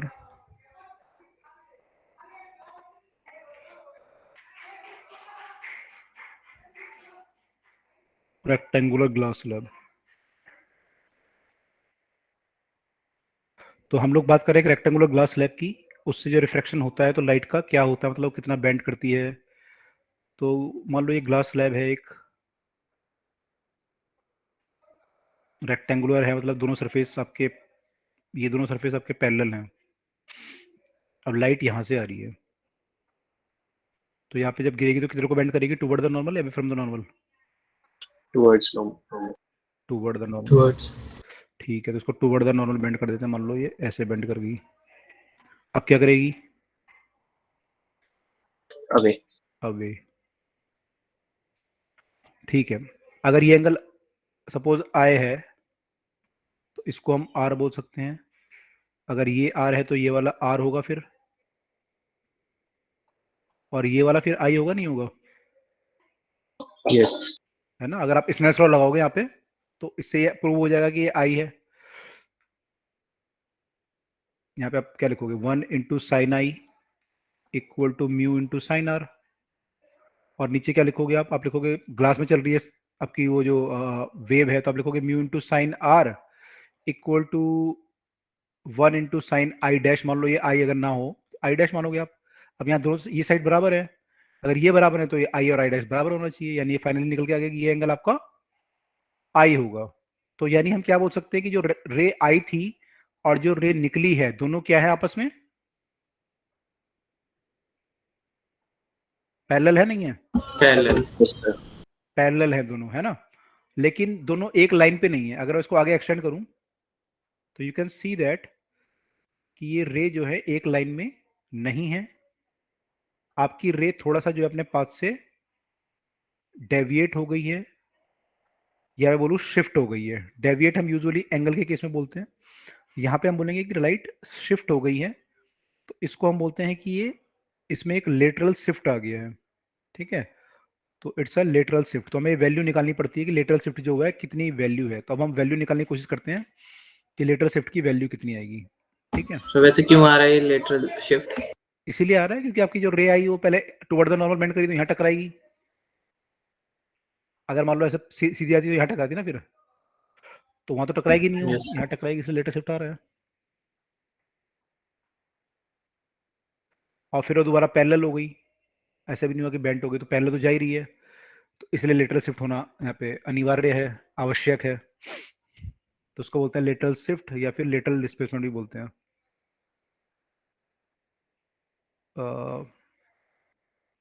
इसकी वैल्यू निकालते हैं, है ना, in terms of given parameters.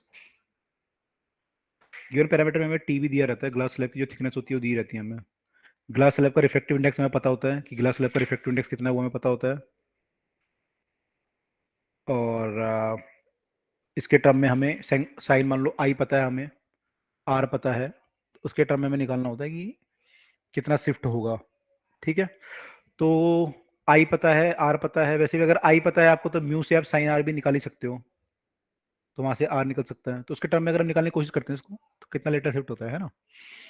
तो let us calculate, let us try to calculate. तो अगर हम यहाँ पे कुछ ऐसा बना दें, अब यहाँ पे इसको बढ़ा देते हैं आगे, तो आपको पता है ये चीज़ आपकी टी है, पूरा आपका टी है, थिकनेस है। ठीक है, और हमें क्या वैल्यू निकालनी है, हमें ये वैल्यू निकालनी है इसकी। यहाँ पे ये परपेंडिकुलर है, ये परपेंडिकुलर है।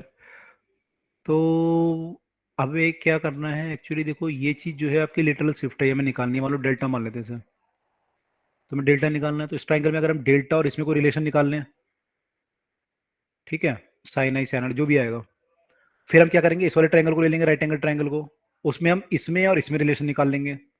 अब क्योंकि ये कॉमन है साइड, तो ये तो हटी जाएगी, तो आपका सीधा इसमें और टी में रिलेशन आ जाएगा। समझ में आ रही है बात? Yes sir. ठीक है, तो इसको हम ऐसे तो निकालेंगे। ये एक बार और बता दीजिए कैसे निकालेंगे।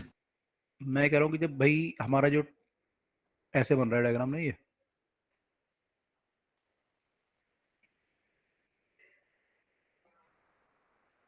ऐसे है डायग्राम, यहाँ पे राइट एंगल ट्राइंगल है, ये राइट एंगल ट्राइंगल है, ये मेरा शिफ्ट डेल्टा और ये टी है, ये मुझे पता है।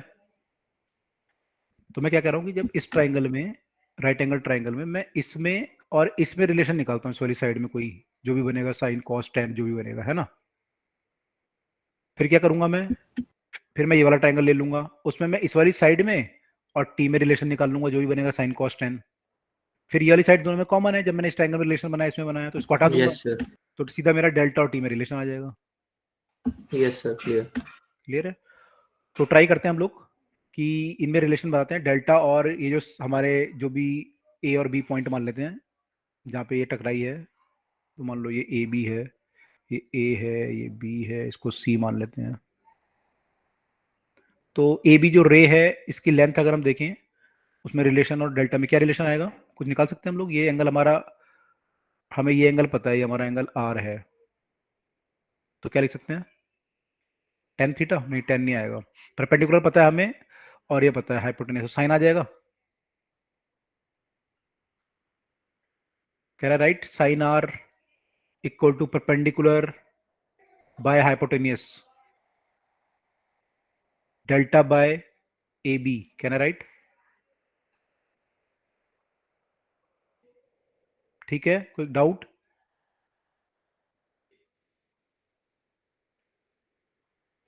सर ये आर कौन सा एंगल है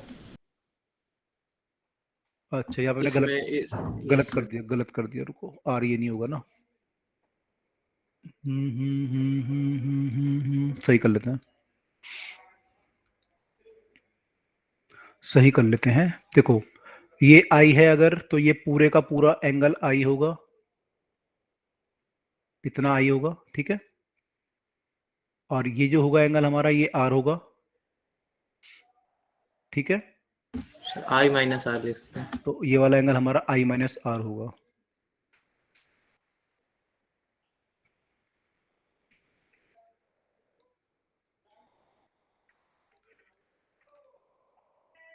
ठीक है जी, क्लियर सबको?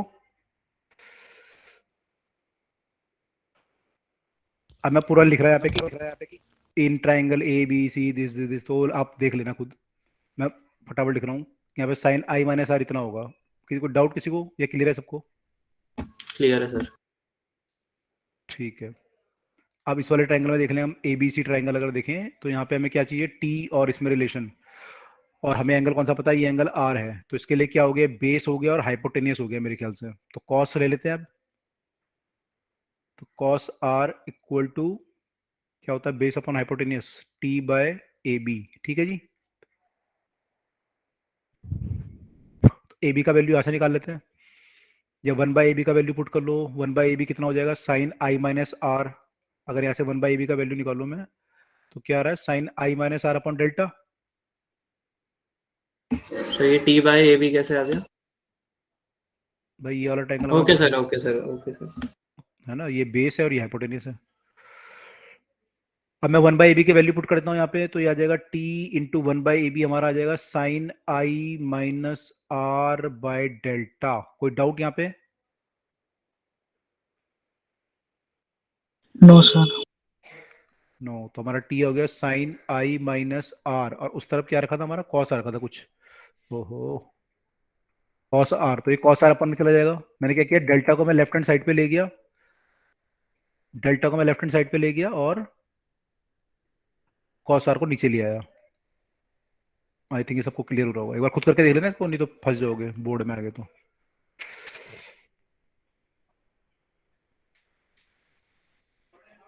ठीक है,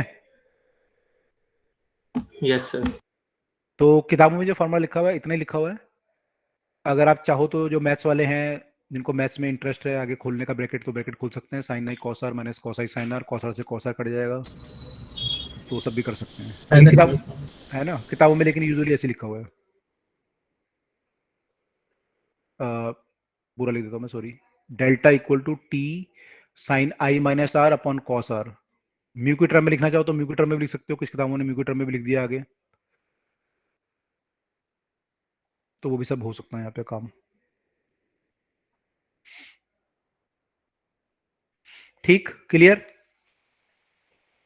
यस सर। ओके, अब मैं अगले टॉपिक पे आ रहा हूँ फटाफट से, जो हमारा है real depth and apparent depth. तो आप लोगों ने देखा होगा, जब आप किसी ग्लास में पानी भरते हो या बाल्टी में पानी भरते हो, तो उसका जो बेस होता है वो आपको उठा हुआ दिखता है। तो यानी आपको Yes, sir. है ना, पानी का सिक्का आप डालते हो तो पास दिखता है, या स्विमिंग पूल आप देखते हो, स्विमिंग पूल आपको लगता है कि गहरा कम है, लेकिन आप कूदते हो तो ज़्यादा गहरा होता है, तो आपको उठा हुआ दिखता है। तो जब भी आप किसी पानी या किसी हाई ऑप्टिकली डेंसर मीडियम में अंदर देखते हो तो चीज़ें उठी हुई दिखती हैं। और अगर आप रिवर्स केस देखें कि मछली मान लो बाहर दिख रही हो, तो उसको जो है दूर दिखेंगी चीज़ें, हमें पास दिख रही हैं उसको दूर दिखेंगी। तो ऐसा क्यों होता है, तो वो हमें देखना है। उसको हम बोलते हैं कि रियल डेप्थ और एपरेंट डेप्थ। तो रियल डेप्थ हमारी ज़्यादा थी स्विमिंग पूल की, लेकिन एपरेंट डेप्थ कम थी। तो ऐसा क्यों होता है अभी देखते हैं, और मछली वाले केस में उल्टा हो जाएगा, वो भी हम अभी प्रूव कर देंगे। तो मैं फटाफट से उसे प्रूव कर देता हूँ, मैंने देख लेते हैं, और फिर क्वेश्चन हम आई थिंक नेक्स्ट क्लास में ही कर पाएंगे, अभी तो टाइम भी हो रहा है क्योंकि। तो पहले इसको देख लेते हैं थ्योरी को ध्यान से। मेरे ख्याल से ये वाली थ्योरी तो क्लियर है सबको यहाँ पे, इसमें तो कोई डाउट नहीं है। यस सर, क्लियर है। Yes, sir. ओके,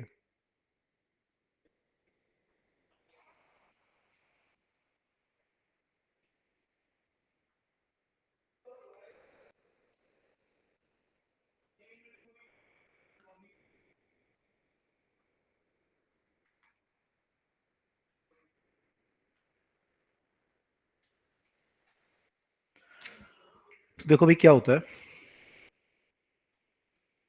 ऐसा होता क्यों है कि आप ऊपर क्यों दिखता है। मान लो एक ऑब्जेक्ट है कोई, और ऑब्जेक्ट से कोई रे आ रही है, तो आप उसे देखने की कोशिश कर रहे हो मान लो। तो ऑब्जेक्ट को देखने के लिए आपको उससे कम से कम 2 रे आपके आंखों में आनी चाहिए, ठीक है।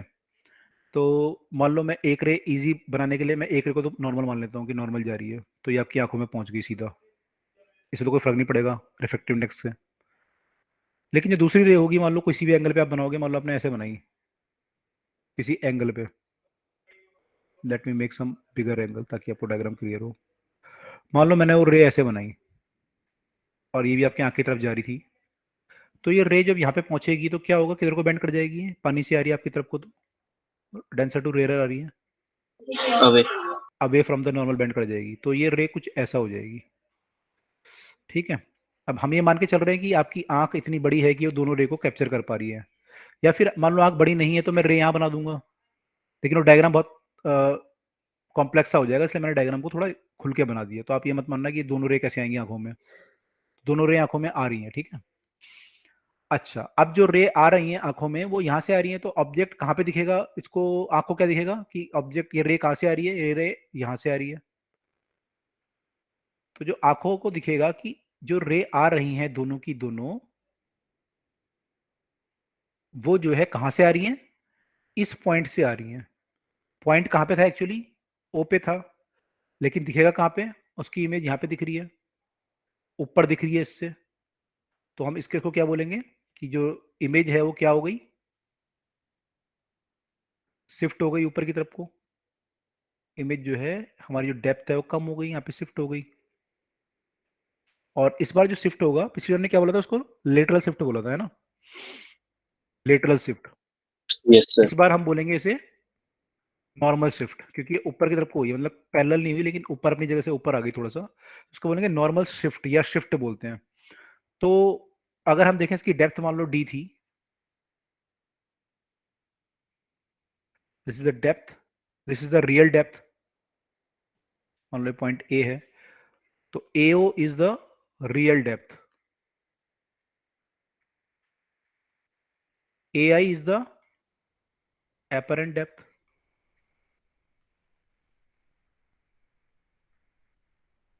and IO is the normal shift. ये बात क्लियर हुई सबको? Yes sir. Yes sir. Okay अब देखो यहाँ पे अगर हम रिलेशन निकालना चाहें रियल डेप्थ और एपरेंट डेप्थ या शिफ्ट वगैरह निकालना चाहें तो कैसे निकाल सकते हैं? तो आपको दोबारा वही करना पड़ेगा, आपको पता है सारा यहाँ पे कि मान लीजिए ये एंगल ऑफ इंसिडेंस है यहाँ पे और ये एंगल ऑफ रिफ्रैक्शन है जो कि ज़्यादा होगा। अगर ये आई है तो ये वाला एंगल हम आई मान सकते हैं, और अगर ये आर है तो we can make this as R. Clear? Sir वो कैसे मान लिया? ये तो आई हो गई ना, ऐसा नहीं है, ये जेड नहीं बना हुआ, ये तो ये आई होगा तो ये आई नहीं होगा। Yes sir, yes sir, yes sir. I तो है ही, ठीक है, और ये आर हो गया ऐसे। अच्छा जी, ठीक है। अब हमें वैल्यू निकालनी कि इनका क्या क्या वैल्यू होंगी, कैसे होगा। तो हम साइन आई वगैरह साइन आर वगैरह निकाल के कुछ निकालने की कोशिश करते हैं, फिर म्यू का रिलेशन निकालेंगे। तो यहाँ पे हम देखेंगे अगर साइन आई हमारा क्या हो जाएगा, साइन आई इस ट्राइंगल में अगर देखें, या एक काम कर सकते हैं हम लोग, हमें देखो क्या चाहिए, हमें इनमें रिलेशन चाहिए, ए ओ या फिर ए आई, इन सब में रिलेशन चाहिए। तो हम ट्राइंगल जो है ना क्या करेंगे, हम ये वाला ट्राइंगल ले लेते हैं पहले, बड़ा वाला, ठीक है। सर उसको बी मान ले, मतलब इस वाले पॉइंट को मान लो बी मान लेते हैं हम, जहाँ पे टकरा रही है। तो मान लो हम ओ ए बी लेते हैं और फिर आई ए बी लेते हैं, तो उसमें क्या होगा, ये बेस तो कॉमन होगा दोनों केसेस में। तो ऐसा कुछ ट्राई मार सकते हैं कि बेस तो हमारा कॉमन है, तो कुछ उससे ट्राई मार सकते हैं। देखो क्या कर सकते हैं हम लोग, अगर मैं ट्राइंगल ओ ए बी लेता हूँ, सर इन दोनों ट्राइंगल में करना क्या है? हमें इसमें रिलेशन चाहिए ना, हमें एक्चुअली ए ओ और इसमें रिलेशन चाहिए, ए ओ और ए आई में रिलेशन चाहिए in terms of refractive index. ये कितना है, मतलब ये अगर जो आपका रियल डेप्थ और एपरेंट डेप्थ है उसमें कितने का फर्क है, 2 सेंटीमीटर का फर्क है, 5 सेंटीमीटर का फर्क है, म्यू से क्या रिलेशन है उसका। अगर ऑब्जेक्ट 10 सेंटीमीटर नीचे रखा हुआ है, एओ मान लो 10 सेंटीमीटर है, तो ए आई कितना सेंटीमीटर है, 5 है, 7 है, 8 है, कितना है, ठीक है। तो ये हमें निकालना है। Okay sir. ओके, तो मान लो हमारा ट्राइंगल ओ ए बी लिया हमने, तो उसमें साइन आई लेते हैं। मान लो साइन आई क्या होगा, बेस क्या है इसमें, सॉरी परपेंडिकुलर आएगा ना, परपेंडिकुलर क्या है इसमें, ए बी होगा, बाय हाइपोटेनियस क्या होगा, ओ बी, ठीक है। ऐसी हम अगर ट्राइंगल आई ए बी लेते हैं तो साइन आर क्या होगा, आई ए बी में साइन आर अगर लेंगे तो क्या आएगा, A B upon I B, ये आएगा। Yes sir. ठीक है, अब इनको अगर डिवाइड कर देते हैं मान लो, तो क्या आएगा, डिवाइड अगर हम करें तो sine I by sine R आ जाएगा, यानी कि म्यू आ जाएगा,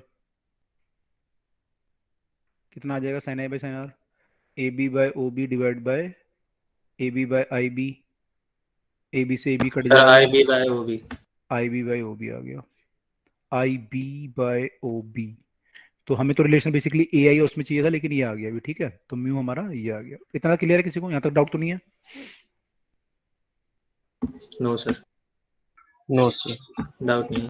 ओके, अब यहाँ पे क्या होता है, हम लोग थोड़ा अप्रोक्सीमेशन मान लेते हैं। हम लोग ये मानते हैं कि हमने जो रे ली है वो बिल्कुल ही क्लोज ली है, मतलब आपकी आंखों पे क्योंकि पहुंचनी चाहिए ना रे दोनों, तो ये ए और बी पॉइंट बहुत क्लोज क्लोज मान लेते हैं हम लोग। ये बी पॉइंट एक्चुअली यहाँ पे कहीं है, ठीक है।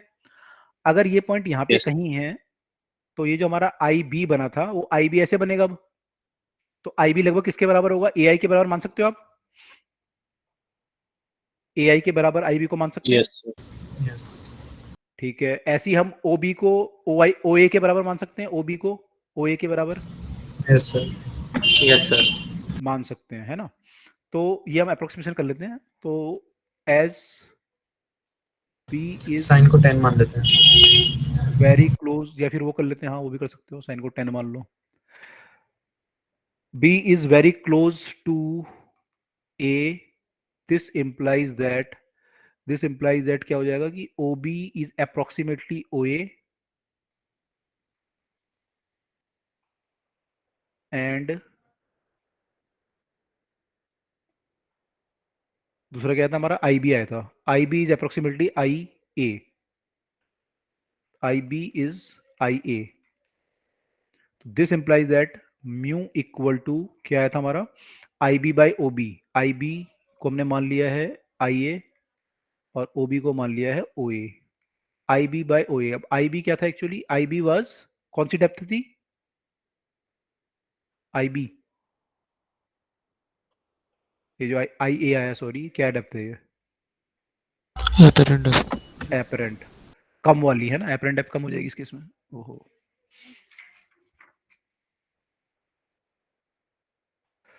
तो इसमें हमारा जो डेप्थ है वो एपरेंट डेप्थ आ जाएगा। डायग्राम मिट गया थोड़ा सा, कोई बात नहीं सर, वो बना लिया था। बना लिया था ना। हाँ तो मैं कहना चाह रहा था आपको कि ये आपका apparent depth by real depth आ गया, एपरेंट सॉरी ओ ए आपका रियल है, उल्टा कर देगा आपने कुछ, आई बी हमने डिवाइड किया था, क्या आया था हमारा, sine I by sine R. अच्छा ओके, यहाँ पे हमने थोड़ा सा गड़बड़ ये कर दिया कि हमने जब sine I by sine R लिया है एक्चुअली, तो ये आई ये वाला लिया है। यहाँ पे क्या होगा, mu into sine I equal to 1 into sine R होगा। तो यहाँ पे एक्चुअली जो म्यू होगा वो sine R by sine I होगा, उल्टा नहीं होगा, क्योंकि रे जो आपकी जा रही है वो एयर से वाटर में नहीं जा रही, वाटर से एयर में जा रही है, इसलिए यहाँ पे जो म्यू होगा वो sine I by sine R होगा। Okay yes sir. Yes sir. Okay, तो यहाँ पे हमने थोड़ा सा गलत कर दिया, इसको मैं 1 बाय म्यू कर देता हूँ। ये जो होगा आपका एक्चुअली 1 बाय म्यू होगा, तो इसको भी हम 1 बाय म्यू कर लेते हैं। तो 1 बाय म्यू आपका जो आ रहा है वो आ रहा है एपरेंट डेप्थ, क्योंकि आपका एपरेंट डेप्थ कम आनी चाहिए ना रियल डेप्थ से, तो ये म्यू नहीं आ सकता था, इसलिए मुझे डाउट हुआ। तो अगर आप लिखें कि real depth by apparent depth, तो ये कितना आ जाएगा, अब म्यू आ जाएगा।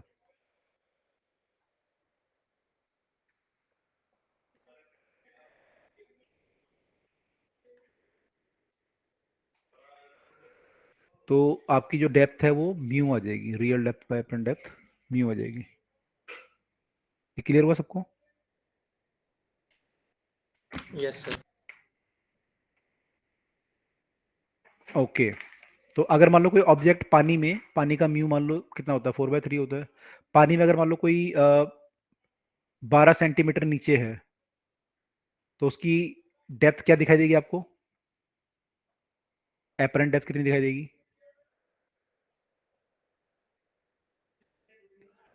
पानी में अगर कोई 12 सेंटीमीटर नीचे कोई ऑब्जेक्ट पड़ा हुआ है, 8 centimeter 8। ओके, बाकी लोग, ये इसकी रियल डेप्थ है 12, एपरेंट डेप्थ क्या होगी इस केस में?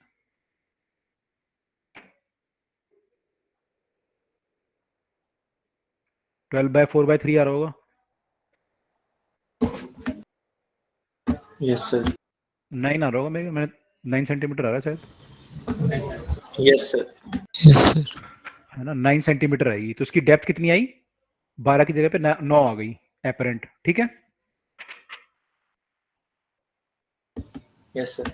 ओके, मैं आपसे पूछूं कि शिफ्ट कितना हुआ है अगर, तो शिफ्ट कितना हुआ इसमें, 3 सेंटीमीटर 3 centimeter 3 सेंटीमीटर। 3। तो अगर जब मैं शिफ्ट की बात करूंगा तो शिफ्ट हम लिखेंगे shift equal to real depth minus apparent depth. अब एपरेंट डेप्थ हमारी होती है real bye mu,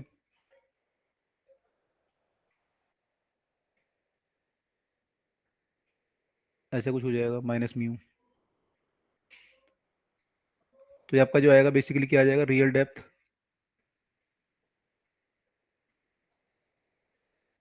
1 minus 1 by mu, ये आपका शिफ्ट है, नॉर्मल शिफ्ट जिसे बोलेंगे हम यहाँ पे। Real depth 1 minus 1 by mu या T by 1 minus 1 by mu भी बोल सकते हैं, ये शिफ्ट है। तो ये बात को समझना जरूरी है, बच्चे इसमें कंफ्यूज हो जाते हैं कई सारे कि शिफ्ट में और एपरेंट डेप्थ में क्या फर्क है। तो शिफ्ट अलग चीज है और एपरेंट डेप्थ अलग चीज है। एपरेंट डेप्थ में डेप्थ कितनी है और शिफ्ट कितना हुआ है वो अलग चीज है। क्लियर हुई बात ये? Yes sir. ओके सर मतलब ये आई ओ आया है ना? हाँ, ये आपका जो आया बेसिकली ये है आई ओ, कितना शिफ्ट हुआ ये चीज। Okay sir.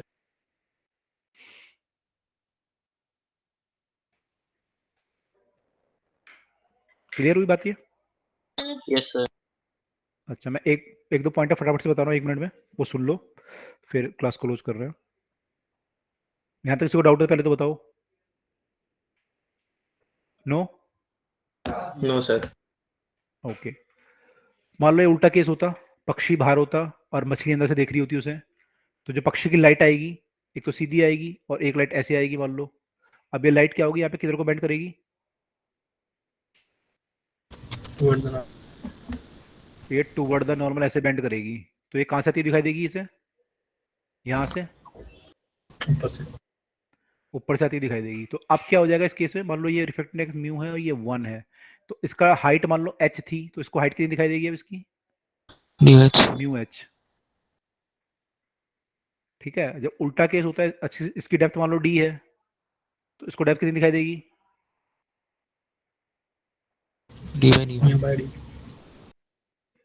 D by new दिखाई देगी। किसको? पक्षी को मछली की डेप्थ जो है डी बाई म्यू दिखाई देगी, और मछली को पक्षी की हाइट कितनी दिखाई देगी? Mu H. ये बात क्लियर हुई सबको? Yes, sir. तो जब आप डेंसर टू रेयरर कर रहे हो तो आपको दूर दिखाई दे रहा है, सॉरी हाँ दूर दिखाई दे रहा है, और जब आप रेयरर से डेंसर की तरफ देख रहे हो तो आपको पास दिखाई दे रहा है। ये बात क्लियर है? Yes, sir. ओके अच्छा, यहाँ पे एक चीज और सोच सकते हैं, ऐसा कुछ अगर सोचना चाहे कोई बच्चा, वो बोल सकता है कि मैं सेम फार्मूला लगा देता हूँ जो मैंने पहले ड्राइव किया है, वही लगा देता हूँ यहाँ पे। अगर मैं वो फार्मूला लगाऊंगा तब भी आंसर आ जाएगा मेरा। भाई यहाँ पे जो मेरी हाइट है वो h है, अब इसको हाइट कितनी दिखनी चाहिए? हमने फार्मूला ड्राइव किया है कि जो रियल वो होती है आपकी एपरेंट डेप्थ होती है वो होती है h बाय म्यू, है ना? लेकिन म्यू किसका? इस मीडियम का। किसके रिस्पेक्ट में? जहां से ऑब्जर्वर देख रहा है।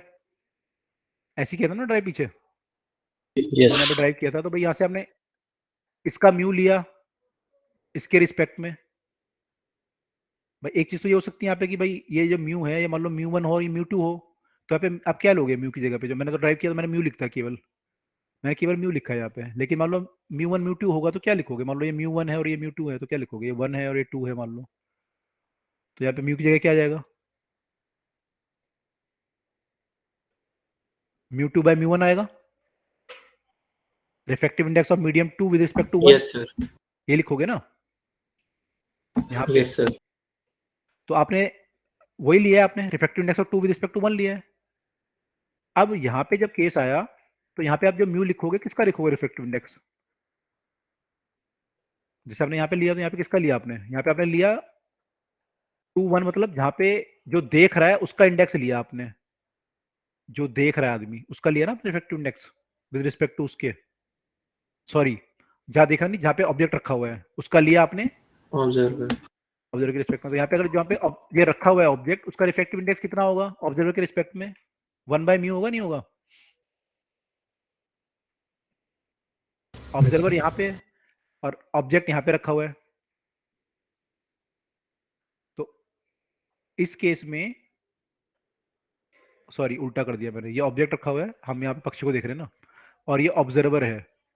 तो हम किसका ले रहे थे रिफ्रैक्टिव इंडेक्स? हम ले रहे थे जहां पे ऑब्जेक्ट रखा हुआ था, तो ऑब्जेक्ट यहाँ पे रखा हुआ था वही लिया था हमने यहाँ पे रिफ्रैक्टिव इंडेक्स। यहाँ पे ऑब्जेक्ट रखा हुआ है, यस सर। यहाँ पे ऑब्जेक्ट कहाँ पे रखा हुआ है? यहाँ पे रखा हुआ है, तो उसका रिफ्रैक्टिव इंडेक्स कितना होगा इसके रिस्पेक्ट में? 1 बाय म्यू होगा, नहीं होगा?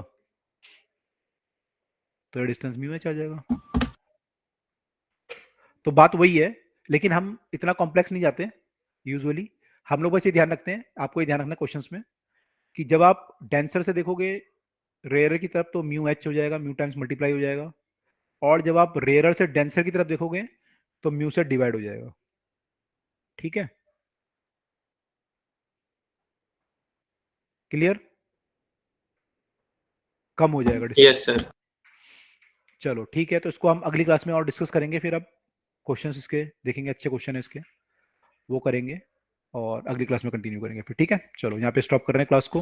अब जिनके डाउट है वो लोग रुक जाओ, बाकी लोग लीव कर सकते हैं। Good night sir.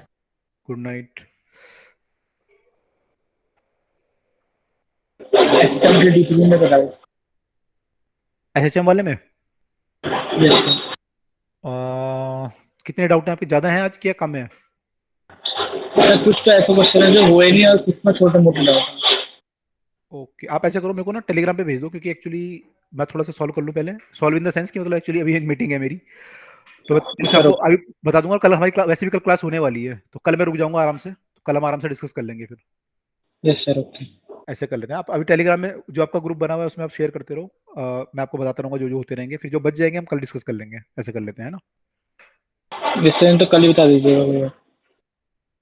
हाँ नहीं, देख लो, आपको कोई लगता है कि सिंपल है, अगर किसी में हिंट चाहिए तो मैं कर दूंगा उसको, वो तो हो ही जाएगा।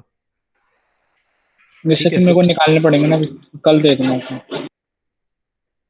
अच्छा, चलो देख लेना आपकी जैसे वो है। Yes sir. ठीक है, चलो कल डिस्कस करते हैं फिर। बाकी और किसी को डाउट है तो बताओ, ऑप्टिक्स में डाउट है किसी को जो हम पढ़ रहे हैं तो? नहीं है? चलो ठीक है, फिर मैं क्लास को एंड कर रहा हूँ, फिर मिलते हैं अगली क्लास, कल मिलते हैं। Okay, bye all of you.